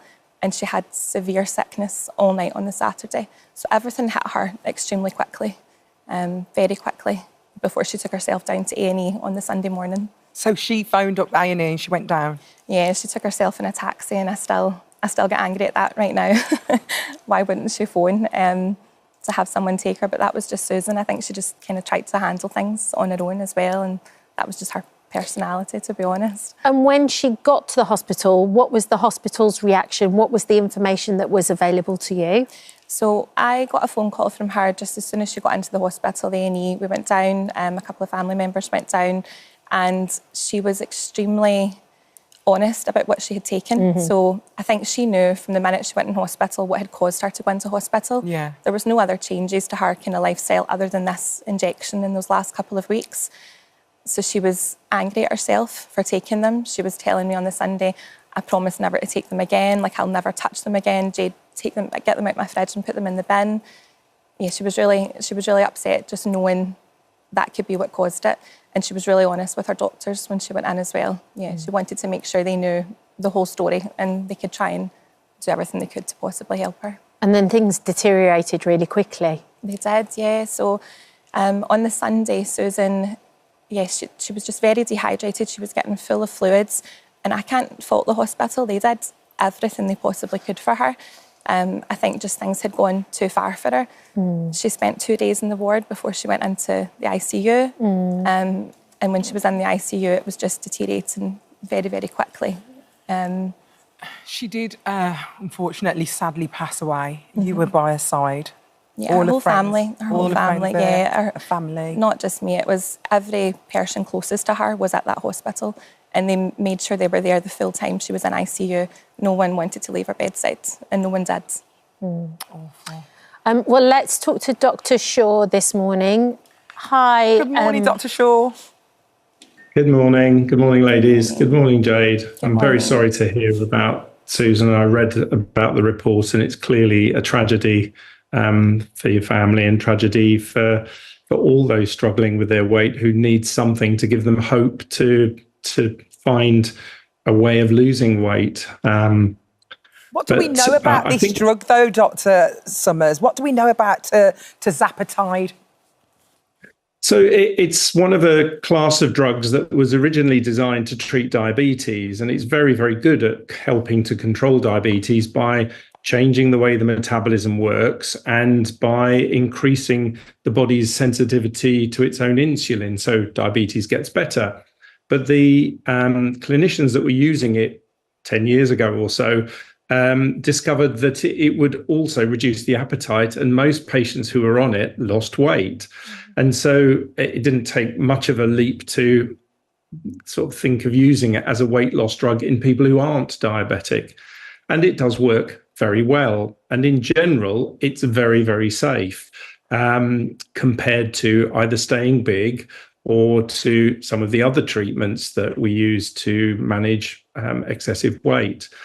Now, in Susan's case, unfortunately, she had that unfortunate combination of having gallstones and taking the drug. And we know that the drug tirzepatide or its similar drugs, semaglutide and liraglutide, do slow down the way your digestive system functions, and by slowing that down, it accelerates the development of gallstones.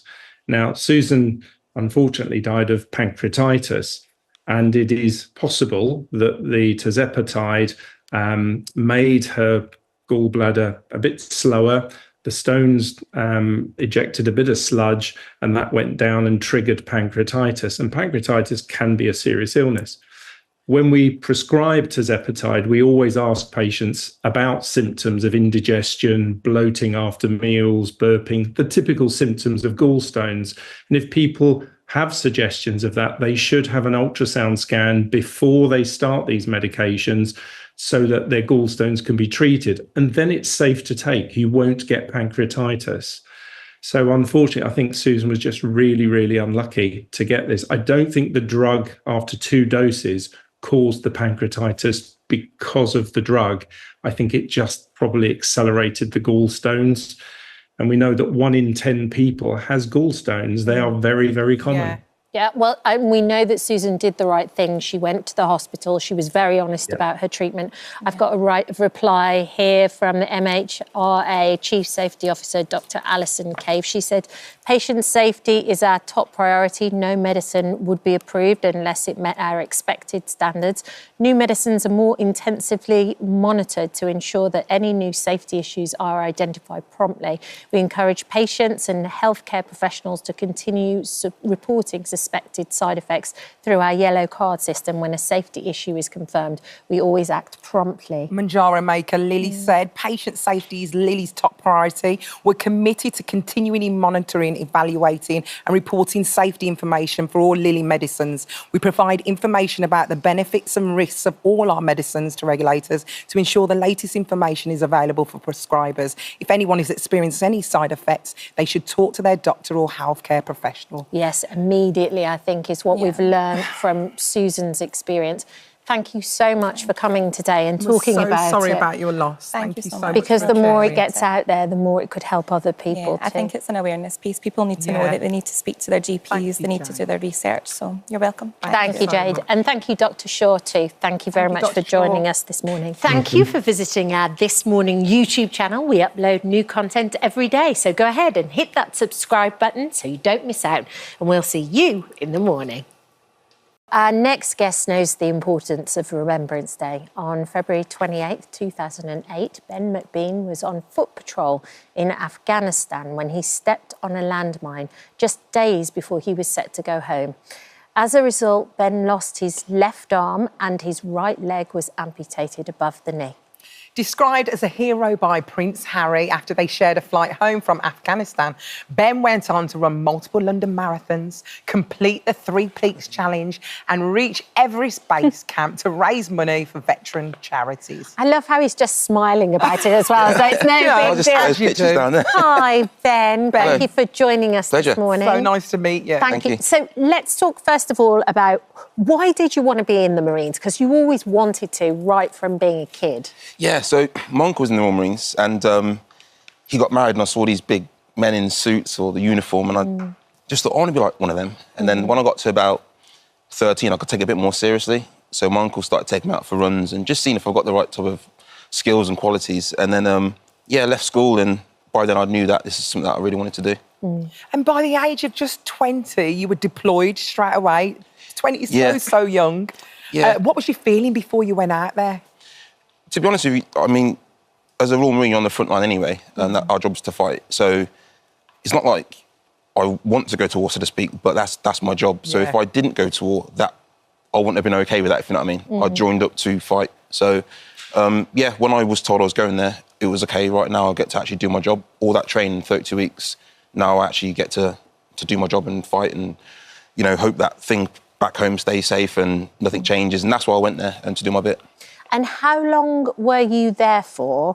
And you were actually, just before you had your accident, you were due to come home. Yeah, so we didn't have long to go. I think I was there like 4.5 months out of a 6-month tour. So you kind of, you do start thinking a little bit about going back. De-rigging. Together. Just kind of calming down a bit. Stuff, and then just woke up one morning and my mind just said, you're going to get killed today. And then obviously you actually thought that on the morning? Yeah. there's not a lot you can obviously do about it. So I remember shaking the guy's hands. Everyone's like, oh, shut up, Ben, just get ready. And we got out on patrol.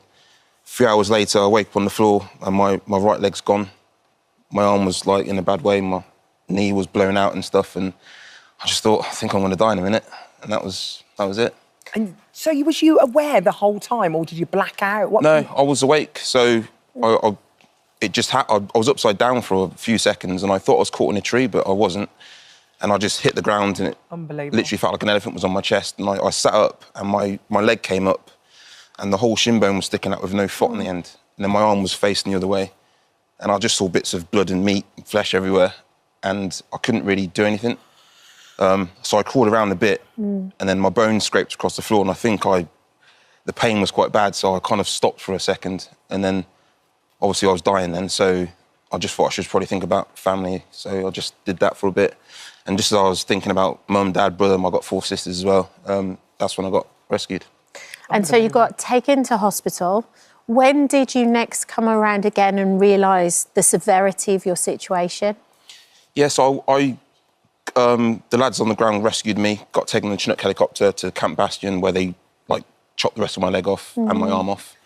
So I didn't know about the arm. I thought I might be able to save it. I then woke up in Selly in Birmingham and I knew my leg was gone, but the bandage on my arm was so big and I have a thing called phantom limb sensation and pain, so I can still move my fingers. Like it's still there, don't you? So for about a week, I was like, oh, it's still there. And then the bandage kept coming up. And I think because I was on like the drugs as well, even though it was obvious it had gone, I still hadn't really worked it out. So after about a week, when I realised it was gone, that's what kind of upset me the most. I knew about the leg, but it was the arm that I lost that kind of got me the most, to be honest. Ben, what's unbelievable is your positivity has just remained. You were in hospital, you watched the London Marathon, you thought, I'm going to do that. You thought, I'm going to do the 3 peaks, you did that. You smashed Everest, base camp. Like, your mentality is on another level. Where does that come from in you? That resilience? I think everyone's got that kind of mentality. Something just brings it out of you. And for me, it was the Royal Marines that kind of brought it out of me. And then when I got injured, the true me came alive, so to speak, where I've always had it in me, but because I hadn't been put in a situation like that before, it didn't need to show. So, and I think as well, my ego as well, like, obviously being a Royal Marine, you know, I think, right, I've been told I can't do this, that and the other, you know, I'll be the judge of that. And that kind of got me through a lot of things as well. And now I know I can do things, I can calm down a bit. I can do everything by myself. I just do it slightly differently to an able-bodied person. And that just means, like, here I'm on my own, I drove here on my own, and I can do all sorts of things. So, yeah, my ego kind of got me through it, but also deep down, I think everyone's probably a lot stronger than what you think. Ben, you make it sound so easy, and it isn't at all. We're going to go and celebrate now with the rest of everybody with the memorial. And veteran Ben McBean has stayed with us. Have a seat, Ben. Incredibly moving scenes. Why do you think it is so important that the nation remembers? Yeah, I think it's important because it's a bit like if you've got kids, like, you know, you have to explain to them at some point that things cost money and they can't just have everything. It's the same kind of thing where, you know, we're not here for free. Like, it costs someone something, and in their case, lives. So I think it's important to make sure that that message is passed on, the story stays alive. Obviously, the older people know and they choose to pay respects or not. But I think for young generations, it's important for me to wear my poppy, share my story and their stories, just so they're aware that, like, you're not here for free. It cost a lot of people a lot of lives. And, you know, things really wouldn't be the same if we hadn't won that war. You talk about the children. It's interesting that you now are a motivational speaker and so many kids now are aspiring to serve their country, aren't they? Yeah, I mean, obviously, my story sounds bad because I got blown up and almost died, but, like, there are a lot of positives that have come off the back of it. And, you know, my injury lasted 1 second, but my mentality is what I really talk about, and that's why I like to talk to kids and adults as well. And just say, like, you know, things can get really tough in life, but it's how we react to those things that counts. And I think if you react well to certain things, you can't help it if you have a massive setback, but you can react to it in the right way. And that's why I've been able to move forward, and that's what I try and explain to people. Yeah, before we cut to the memorial, actually, you were saying how it was kind of your ego a little bit and how you stayed positive. And these are actually all things that we can all apply to our life at times when it gets hard. But you go above and beyond. I mean, the marathon. Yeah, that was, again, that was like, so my options were train and lose skin before I start or don't train and lose skin at the end. So I just turned up and just ran. And I managed to do it. And then Harry was at the air there for you? Yeah, and then that was... You and Harry best mates? Yeah, that was it. We did this 40-odd mile run, I think it was, for the British Legion. And he was just at the hotel, literally ran across the finish line, and then he was just there. So, yeah, I've met him a few times, and he sent me, like, crates of beer down and get well cards when I've been sick and stuff like that. So, yeah. Well, absolute inspiration, Harry Ben. Harry thinks he's a hero. I think he's a hero. You are a hero. Thank you, Ben. Thank you. Thank you so much And for he's being here raised this so morning. much money for helping He's amazing. for heroes as well. He's amazing. What can you do? Thank you for Thank you, Ben. Thank you. Hi, everyone. Just wanted to say thank you for visiting our This Morning YouTube channel. Now, listen, we upload new content every day. So go ahead and hit that subscribe button so you don't miss out. And we'll see you in the morning. Very different. It's what This Morning's all about, Yes, I think feel, so. don't you? Our next guest isn't running for president, but 26-year-old Alexia Grace has built up her own base of loyal followers by selling something very personal. Yeah, she graduated from university and Alexia quickly grew tired of her minimum wage barista job, much as she loved it. So she stopped selling coffee and started selling her own sweat instead. Yes, you heard that right. After an intense workout, Alexia bottles up jars of her own sweat and sells it to her fans online, which she says makes her up to £10,000 a week. It's extraordinarily lucrative. Clearly, Alexia joins us now. Tell us all about this very unique business. Good morning, Alexia. Hey, hiya. Morning. Thank you for coming in. We've gone from the sublime to the ridiculous, essentially, talking about politics. Bit of a and what's switch up. Yeah. So you weren't always doing what you're doing online and as an influencer and selling things like that. You had 9-to-5 jobs previously. What sort of things had you been doing? So, like, my main line of work was cabin crew, and I started doing this in lockdown.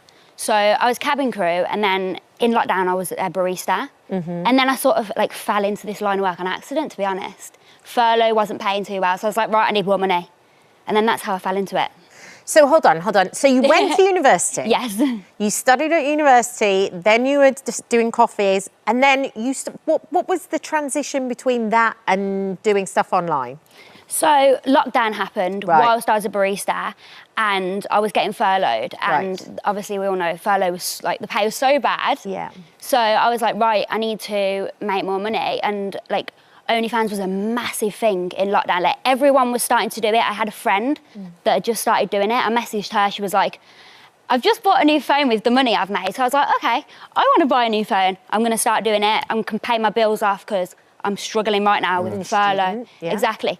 So that's how I like fell into that side of things. So you start with a side hustle, which was built around OnlyFans initially.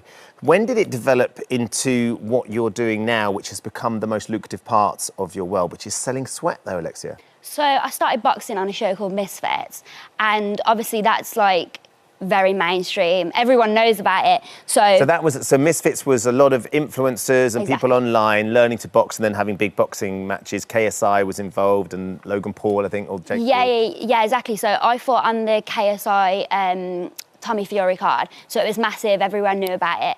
And one person actually messaged me and asked me if they could buy, it was my head guard that I like spar in. So I was like, okay then, yeah, sure. And then he recommended me on, I think it was a Reddit group that like, I sell my sweat essentially. And then they all just came flowing in, like so many of them wanting to buy it. And then that's when someone asked me to buy one of these, a jar. So you've actually bought a vial of your sweat in for us. I bought two, one for you each. One each, thank you. That's very generous. Very much. I might start wearing it around my neck or something like that. A new perfume. but how do you do it? Like, what is the process? Because that's quite a lot of sweat you've got in there. It is. So, that's impressive. So when someone first asked me for a vial, like obviously, you know, a head guard, gloves, it's easy. You just wear them and then sell them. But when someone asked me for a vial, I was up front, I was like, I have no idea. How on earth do I fill a vial with sweat? And obviously, he liked to buy sweat, so he had already bought it before, so he knew how to. And he basically told me to put a sweatsuit on, which I obviously already knew what one of them was because of the boxing. What is a sweatsuit for people who Sorry, don't know? it's like a big bin bag that like cuffs around your ankles, cuffs around your wrists, and people like professional like sports people use it for like boxing and that sort of stuff. If you want to make weight, it allows you to... on. Yeah, exactly. People lose water weight, and you can lose so much water weight. So if you can imagine, when you lift that sweatsuit up, it drips off you. So he literally said, get like a bowl or a cup or whatever, wring your clothes in it, and then get, you know, like a cowpole syringe. Yes. Use that and then Put it in into the bowl. one of these. Now, it's quite a peculiar request, Alexia.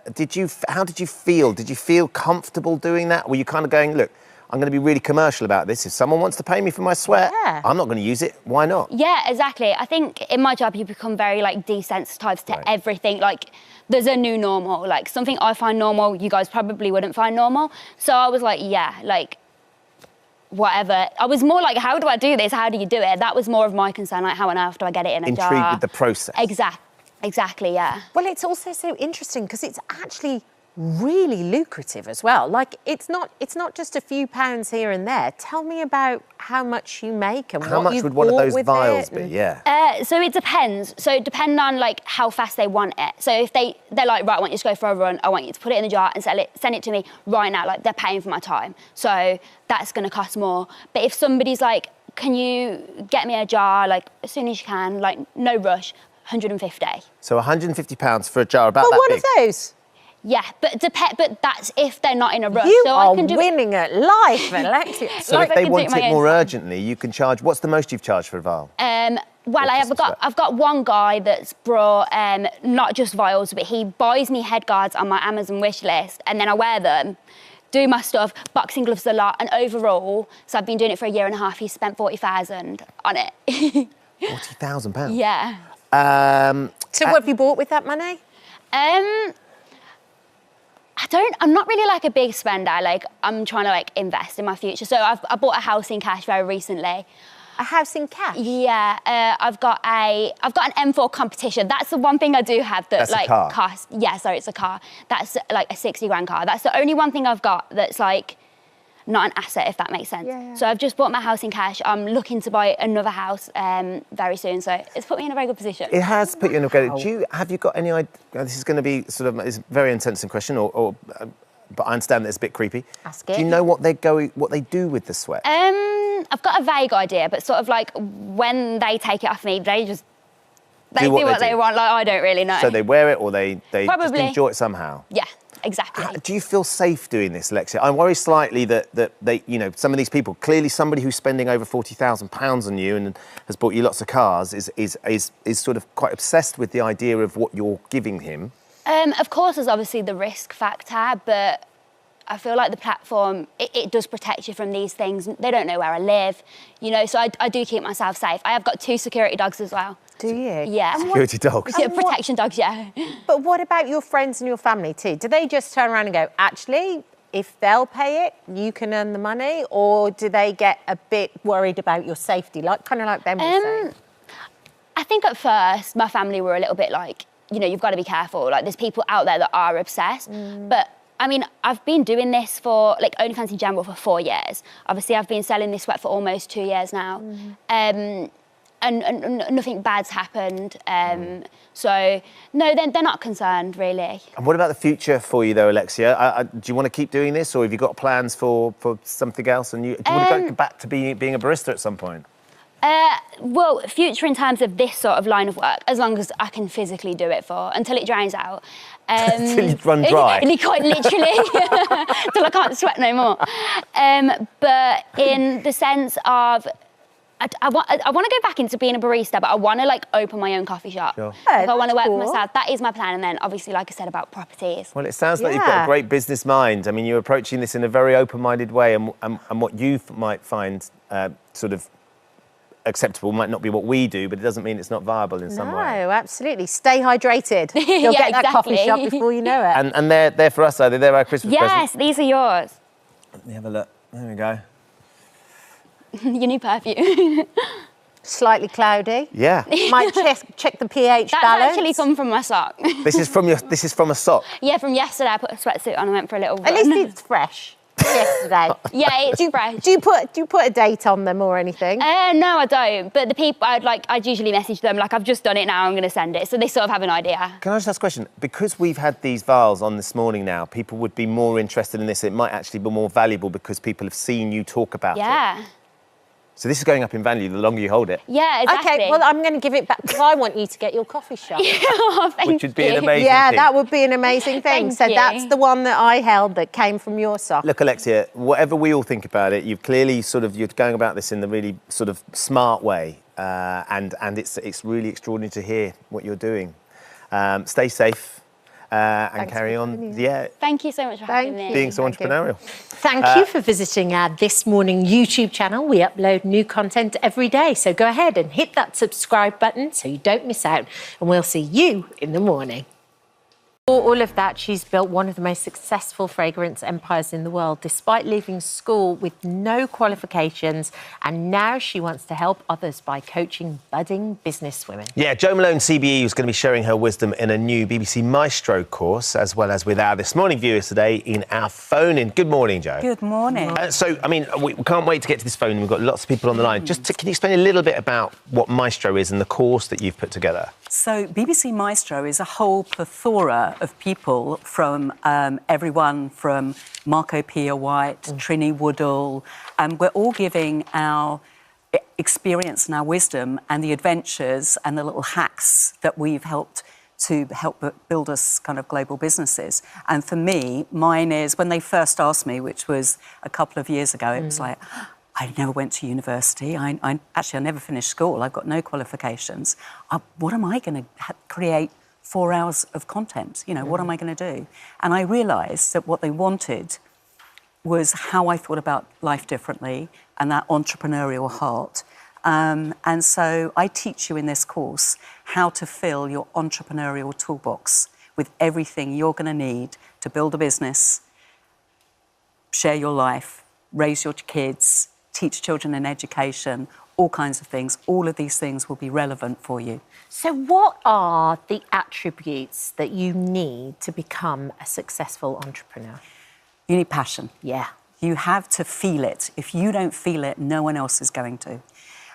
You have to be resilient. You have to be a little bit like a warrior because, trust me, you're going to fall down. You're going to graze your knees and you've got to get up again and you've got to fight. So you need resilience and that opportunity that you give yourself that says, sometimes I need to fail in order. I mean, how many times have we all failed? Oh, yes. But we don't talk about that, do we? And also you learn more, I think. From when you fail, you learn a lot more than when you succeed. Nelson Mandela said, I always win or I learn. And if you look at life like that, and so I will teach you to look through different eyes in this course and say to yourself, it's okay. And I share some of my worst moments, which people love your worst moments. Of course, because as we know the headlines of how successful you've been with the businesses that you've created, but understanding how you've got to that success is Ben, huge. I've made lots of mistakes along the way, and I don't share all of them, but I share enough to make people feel that they can identify. The last thing is really important. It's creativity. Yeah. So I believe that everybody in this world has a bank account, okay? And it's full of creative currency. And the only one that can access it is you, only you. That creative bank account will help fulfill your dreams. It will help you think about life differently. But that bank account will only go up in value if you use it. Otherwise, it just stays stagnant. So, you know, you've had lovely Martin Lewis talking about finances. Creativity is exactly the same as a currency. And you offer like really practical advice. You were talking there about creativity. And isn't there an exercise that you do where you take all different items that are white? Yes. And then the person has to come up with an idea. Explain it. So this is if I'm going to be interviewing someone for a creative team. So what I'm looking for is I'm looking for the child in them. That's what I'm looking for. So I'll get a tray. Everybody does the interviews with their CV. By the way, I'm just going to bring this out. This is one of my treasured things. I was once asked for my CV in life, and this is my CV. That's a very small CV.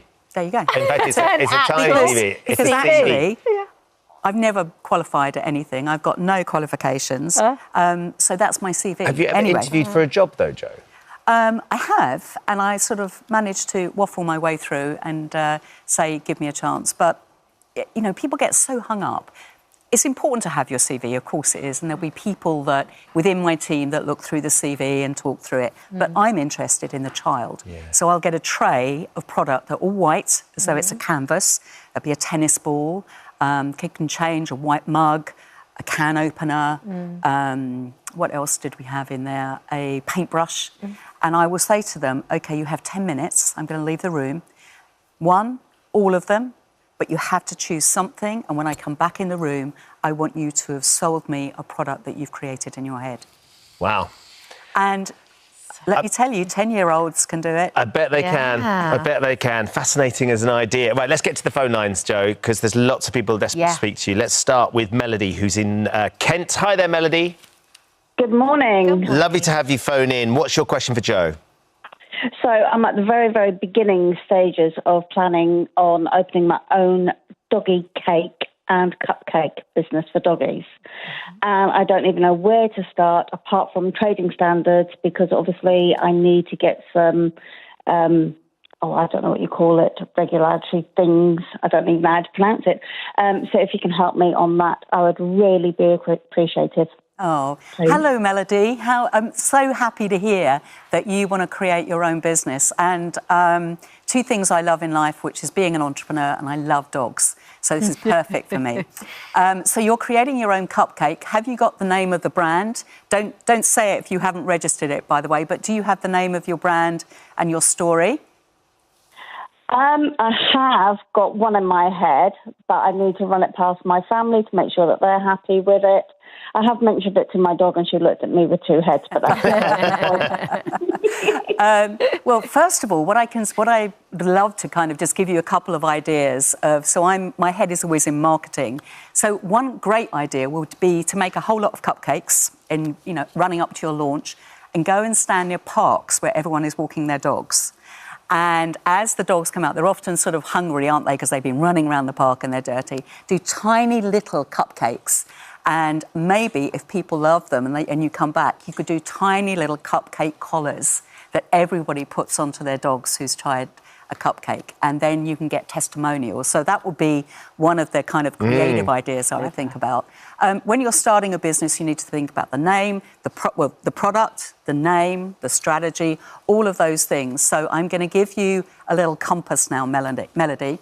All eyes. Inspiration, innovation. So you need to be inspired and you need to innovate and create.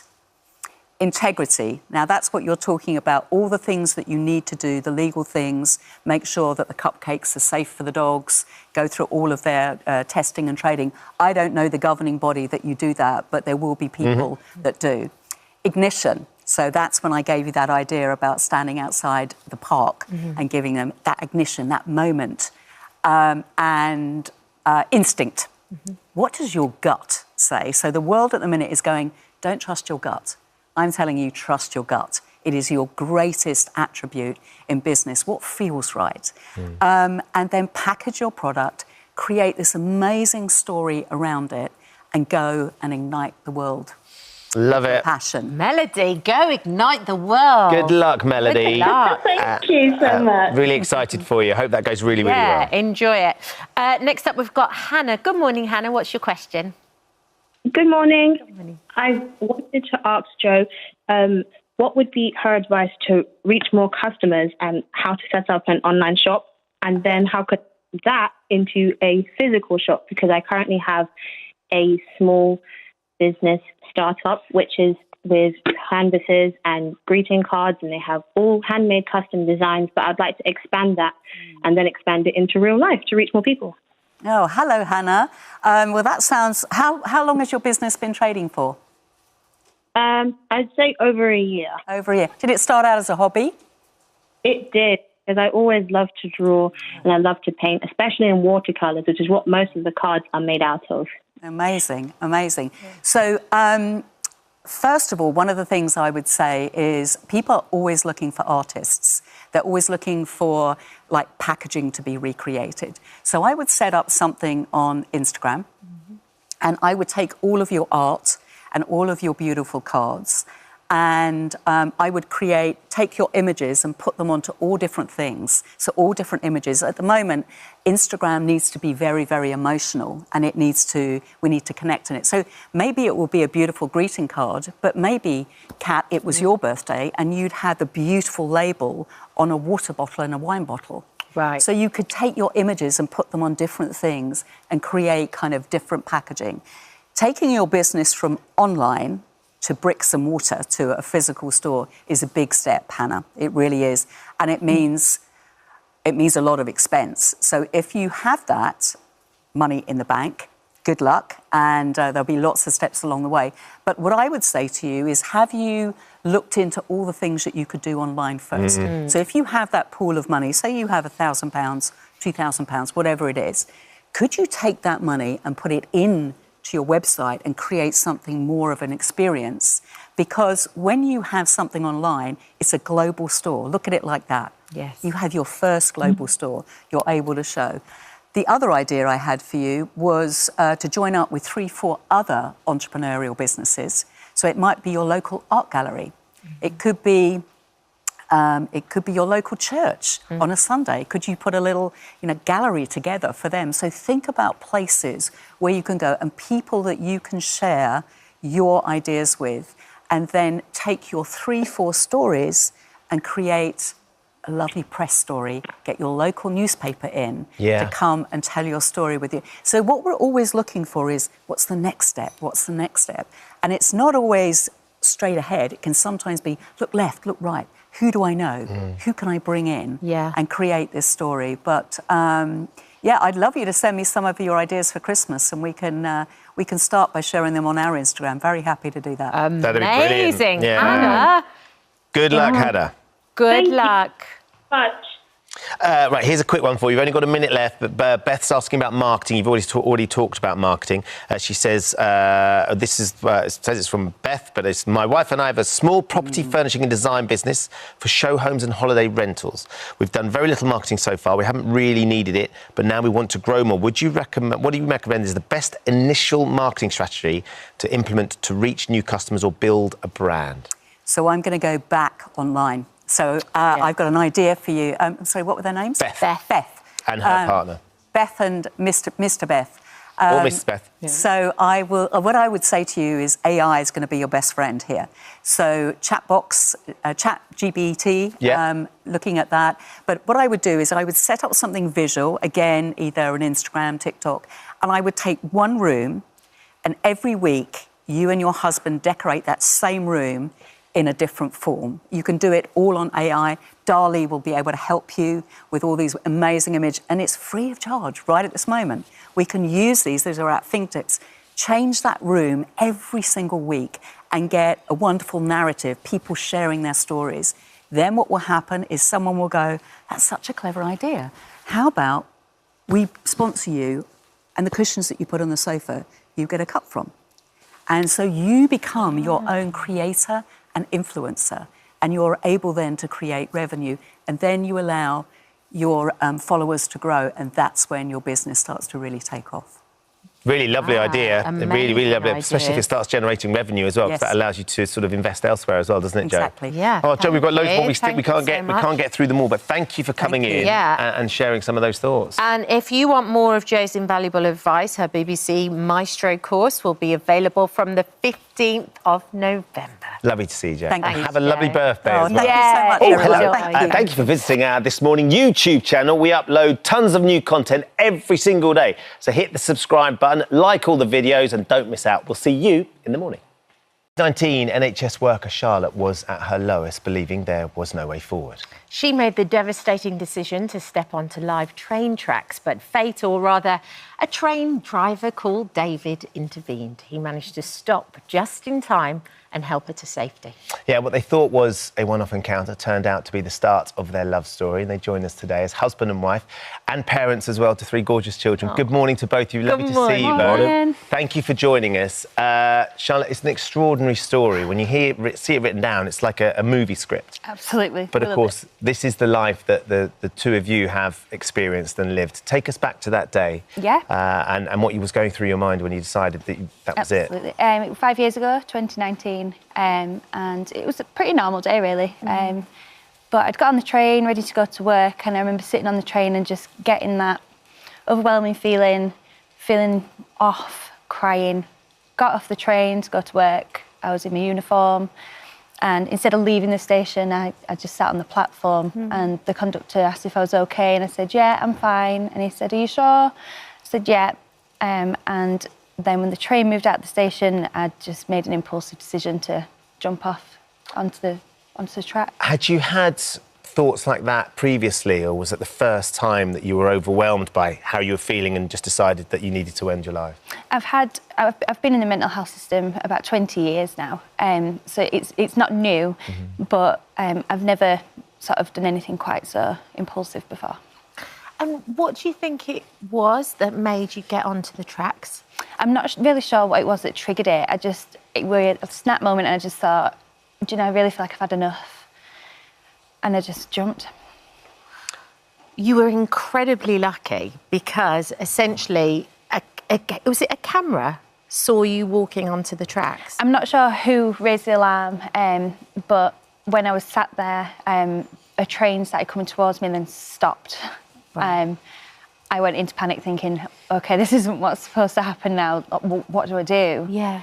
And I sat there, and then I saw a man getting off. I went into even more panic, and I thought, he's going to tell me off, he's going to shout at me, I'm going to be in loads of trouble.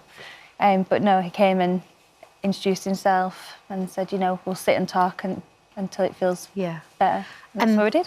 And that lovely man is that lovely man sitting there right now. David, what went through your mind? And did you receive a call to say, we have somebody on the track, slow the train down? Yeah, I'd received a call from the signaller, and he advised me that there was somebody on the tracks, and I drove at caution to that location, obviously where I found Charlotte.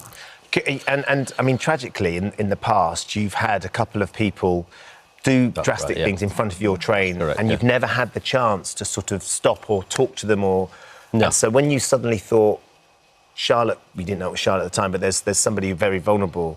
Yeah. What were you thinking? What was your approach in terms of trying to... Because you had no formal training with regards to helping someone. No, there's no training. I don't think you really need... I don't know, you just need to be yourself, really. It's... It was a matter of just getting Charlotte to safety, really, and making sure she was fine. Obviously, you don't know what sort of situation you're going to go into yourself. No, you don't know who that person is. No. That's a complete stranger, but you know they're in trouble in some way, shape or form. Yes. And you still went over there, got out your train, and what did you say to each other, first of all, and what did you talk about? Can you remember? I basically just asked if she was having a bad day, just to try and break the ice, really. And then introduce myself.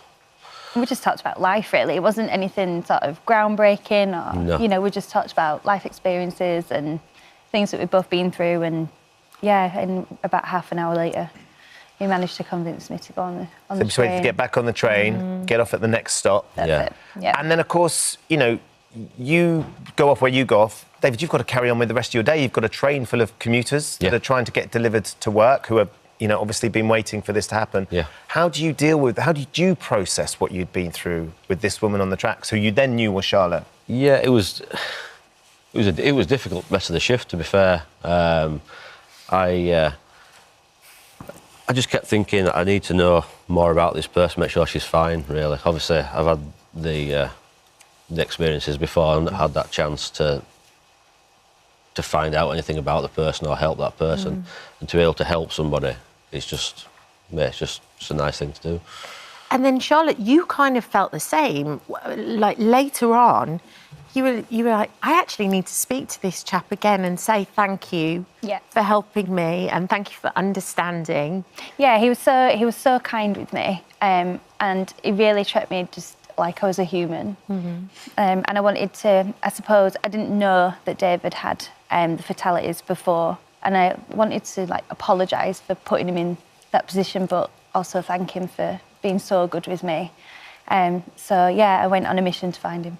So you found each other via a Facebook page, by a colleague. Yep. They tracked you down. What's that moment like when you suddenly make contact with Dave? Terrifying. I typed out a message, and it took me about 45 minutes to keep, like, deleting and rewriting. And then, I just thanked him for being so incredible with me, and got a message back saying, I know we've only met yesterday, but if you ever need anybody to talk to, I'll always be there.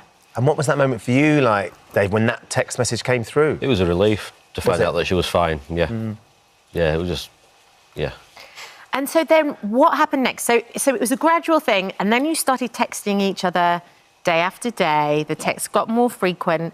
And then who made the first proposal of meeting up? Probably me. I can't remember, but probably me. It was, And what happened? Tell me. I'd wanted to meet him for ages, and I just hadn't had the nerve. But we went, we got a coffee, and we just caught back up, and the rest was literally history. We were inseparable after. And at what point, Dave, did you sort of think this has gone from just being a friendship and a concern for someone to being something a bit more romantic, and actually you're not just wanting to know about her well-being, you're actually falling in love with her? I can't really remember. It just all escalated, didn't it? It did. Yeah, there wasn't a specific point, really. It was it just happened. So who asked who to marry them? How did you do it? Where did you get married? Come on, I want to know all the details. Dave asked me. Do you know, we decided to go for a late night coffee in Leeds. Yeah. And went ring shopping, found the one, and had it in my size. So we took it away with us. We said, let's go get a coffee, and he proposed under the huge Christmas tree in Leeds City Centre. It was nice. So Christmas is always very special for you, because of course it's about that day. 19th of December, wasn't it? Yeah. And now you've got a gorgeous family as well. We have. And I wonder, Charlotte, what you would say, and equally, Dave, what you would say to people who found themselves in a scenario where they are overwhelmed with what is going on in their lives and they feel like they have no choice and no options. Yeah, I would say life can and does get better, and you just have to be here to see that. If you take your life, you're not going to ever know if it'd get better. No. And there's all the support lines out there, there's help available. And I'd just say, just reach into people. I know I've found it really difficult in times where I've been at that point to sort of reach out, because you're exhausted. You are absolutely exhausted. And I know I haven't been able to reach out. And I know there's people I can reach out to, but I don't feel like I can. So I feel like my message would be reach in. So reach into people that you care about, the loud people, the quiet people, the colleague that don't look quite right today. We owe it to each other to be caring about each other enough to check in with each other. And be compassionate. You never know what's going on in somebody else's life. Absolutely not, no. And what happened on that day is you were so compassionate, Dave, and it changed everything. Yeah. It did. In the blink of an eye. I just think there's something magical about that, because that decision that you could have made that you didn't because Dave was there means that there's beautiful wedding pictures, there's an amazing family. I mean, look at these gorgeous pictures. And this is something that might not have happened had Dave not been able to, adjust to, in that moment, to what was going on and the support that you had around you as well. It was brilliant, but it just goes to show, you don't need any kind of specialist training to do this and to bring people out of crisis. It's just a simple conversation, and it were enough just to break it in that moment for me. We were talking about the film rights to the story. Once you've written it, who are we casting in the roles? It's got to be Jodie Comer for me. Excellent. Jodie Comer, and Dave, you're going to be?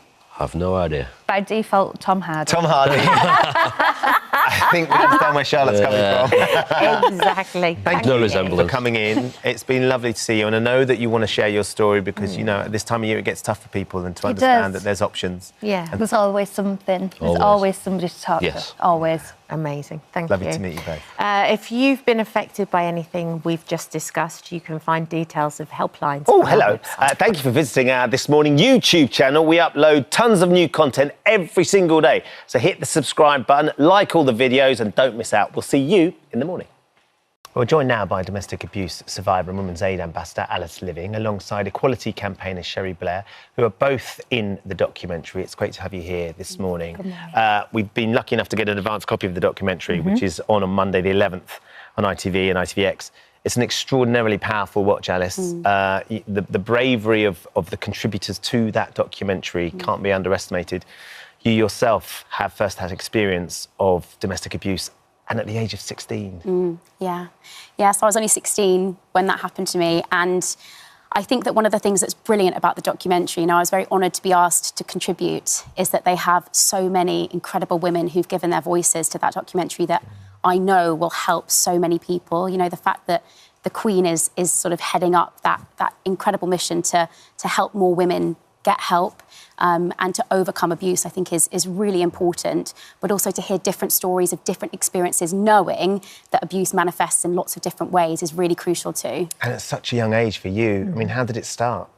So I met my partner when I was 16, obviously, really young, and sort of one of my first experiences of a relationship. So I didn't have much to go by in terms of what was healthy and what wasn't. Things at the start seemed great. And I think often I always use the phrase, if your abuser was how they were at the end, at the start, you would obviously never get into a relationship with them. But things start great. They often use techniques like love bombing, which I know some people might be familiar with, which is where they shower you with love and affection and make you feel very special, and you kind of, are lulled into maybe a false sense of security. And then things sort of very slowly and gradually became a lot worse. It became physically violent, very emotionally abusive as well. And I think that I didn't recognise at the time what I was experiencing was abuse. I had no friends to go to, and I became quite isolated from all of my support networks. Even though I was living at home, there was a deep amount of sort of fear and shame that I experienced, so I didn't feel that I could go to my parents or my friends and say, I don't think what I'm experiencing is right. So for a long time, it went on for just over a year, and I kind of suffered in silence until things started to happen, which became a lot worse and a lot beyond my capabilities of coping with. And what was the catalyst for you changing your situation? What was that moment where you were like, I have to get out of here? Because I think that's one thing when you were talking about just then about the shame. That's what every single woman in this documentary feels. And it doesn't matter whether you're Sharon, the police officer, or it doesn't matter who you are. Rosie, or what, the MP. What walk of life you come from. It's this deep feeling of shame, and you don't want to talk to anybody.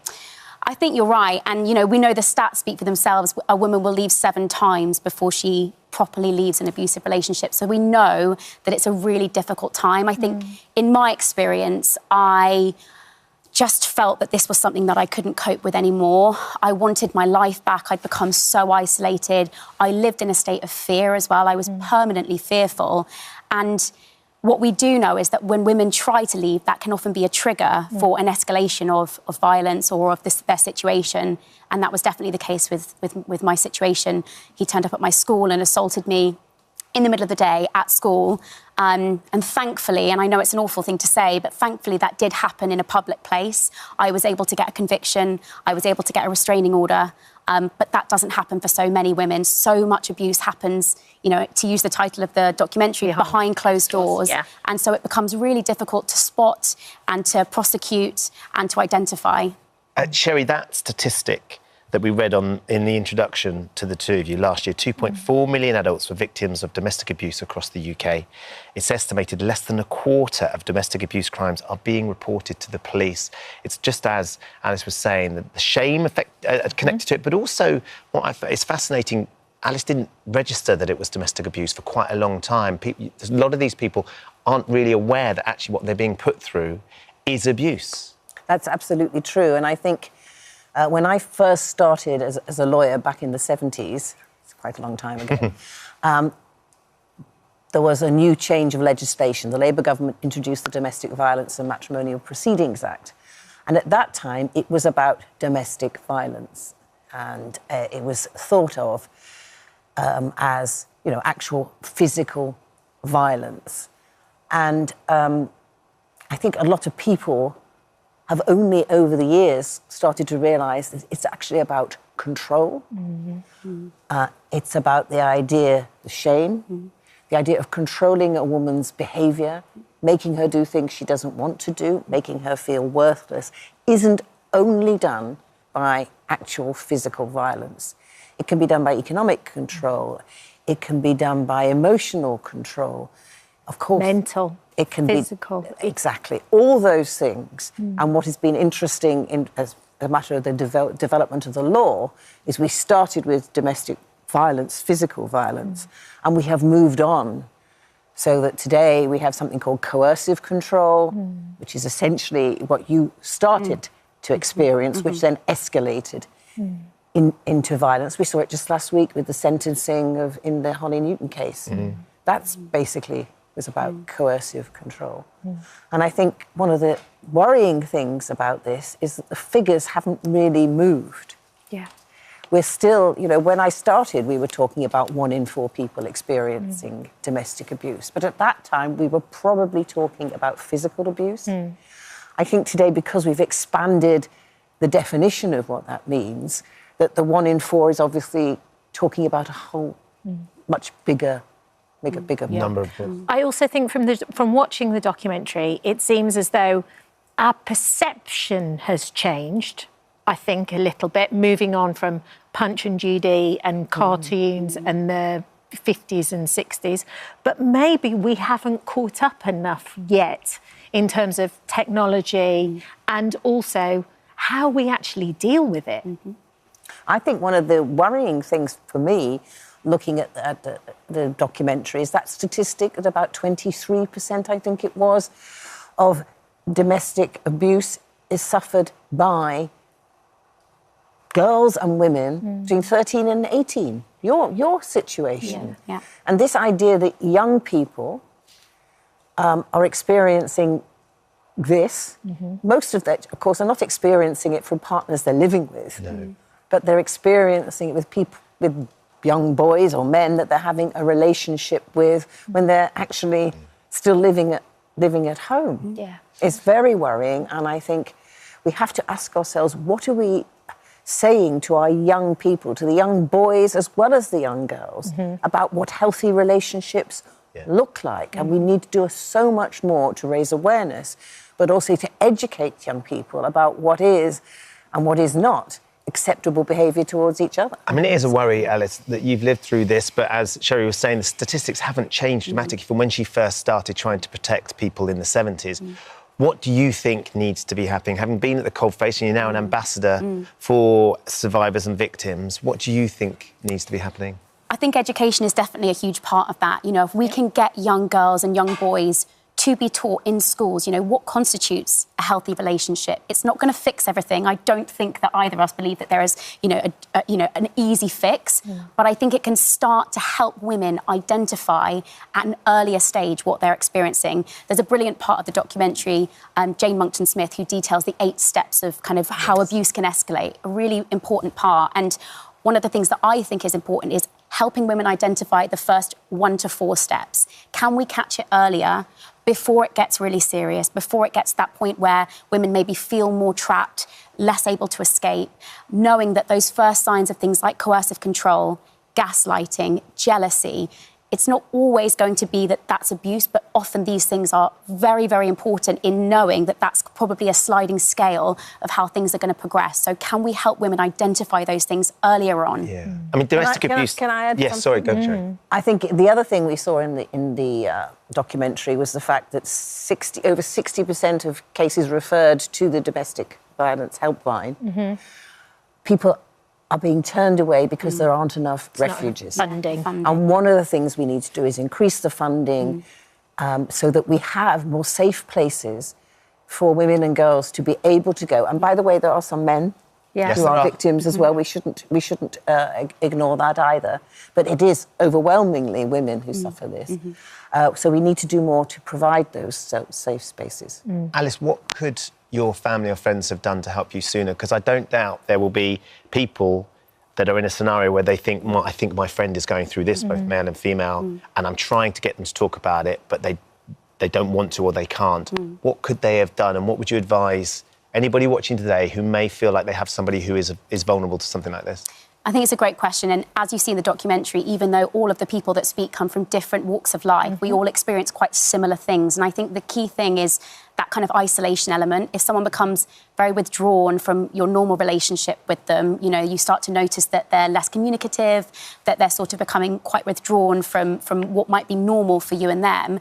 That might be something that could be, you know, something that you recognise as being potentially something that you might just say, is everything okay? You know, what's going on? I know that for myself, you become very good at hiding these things.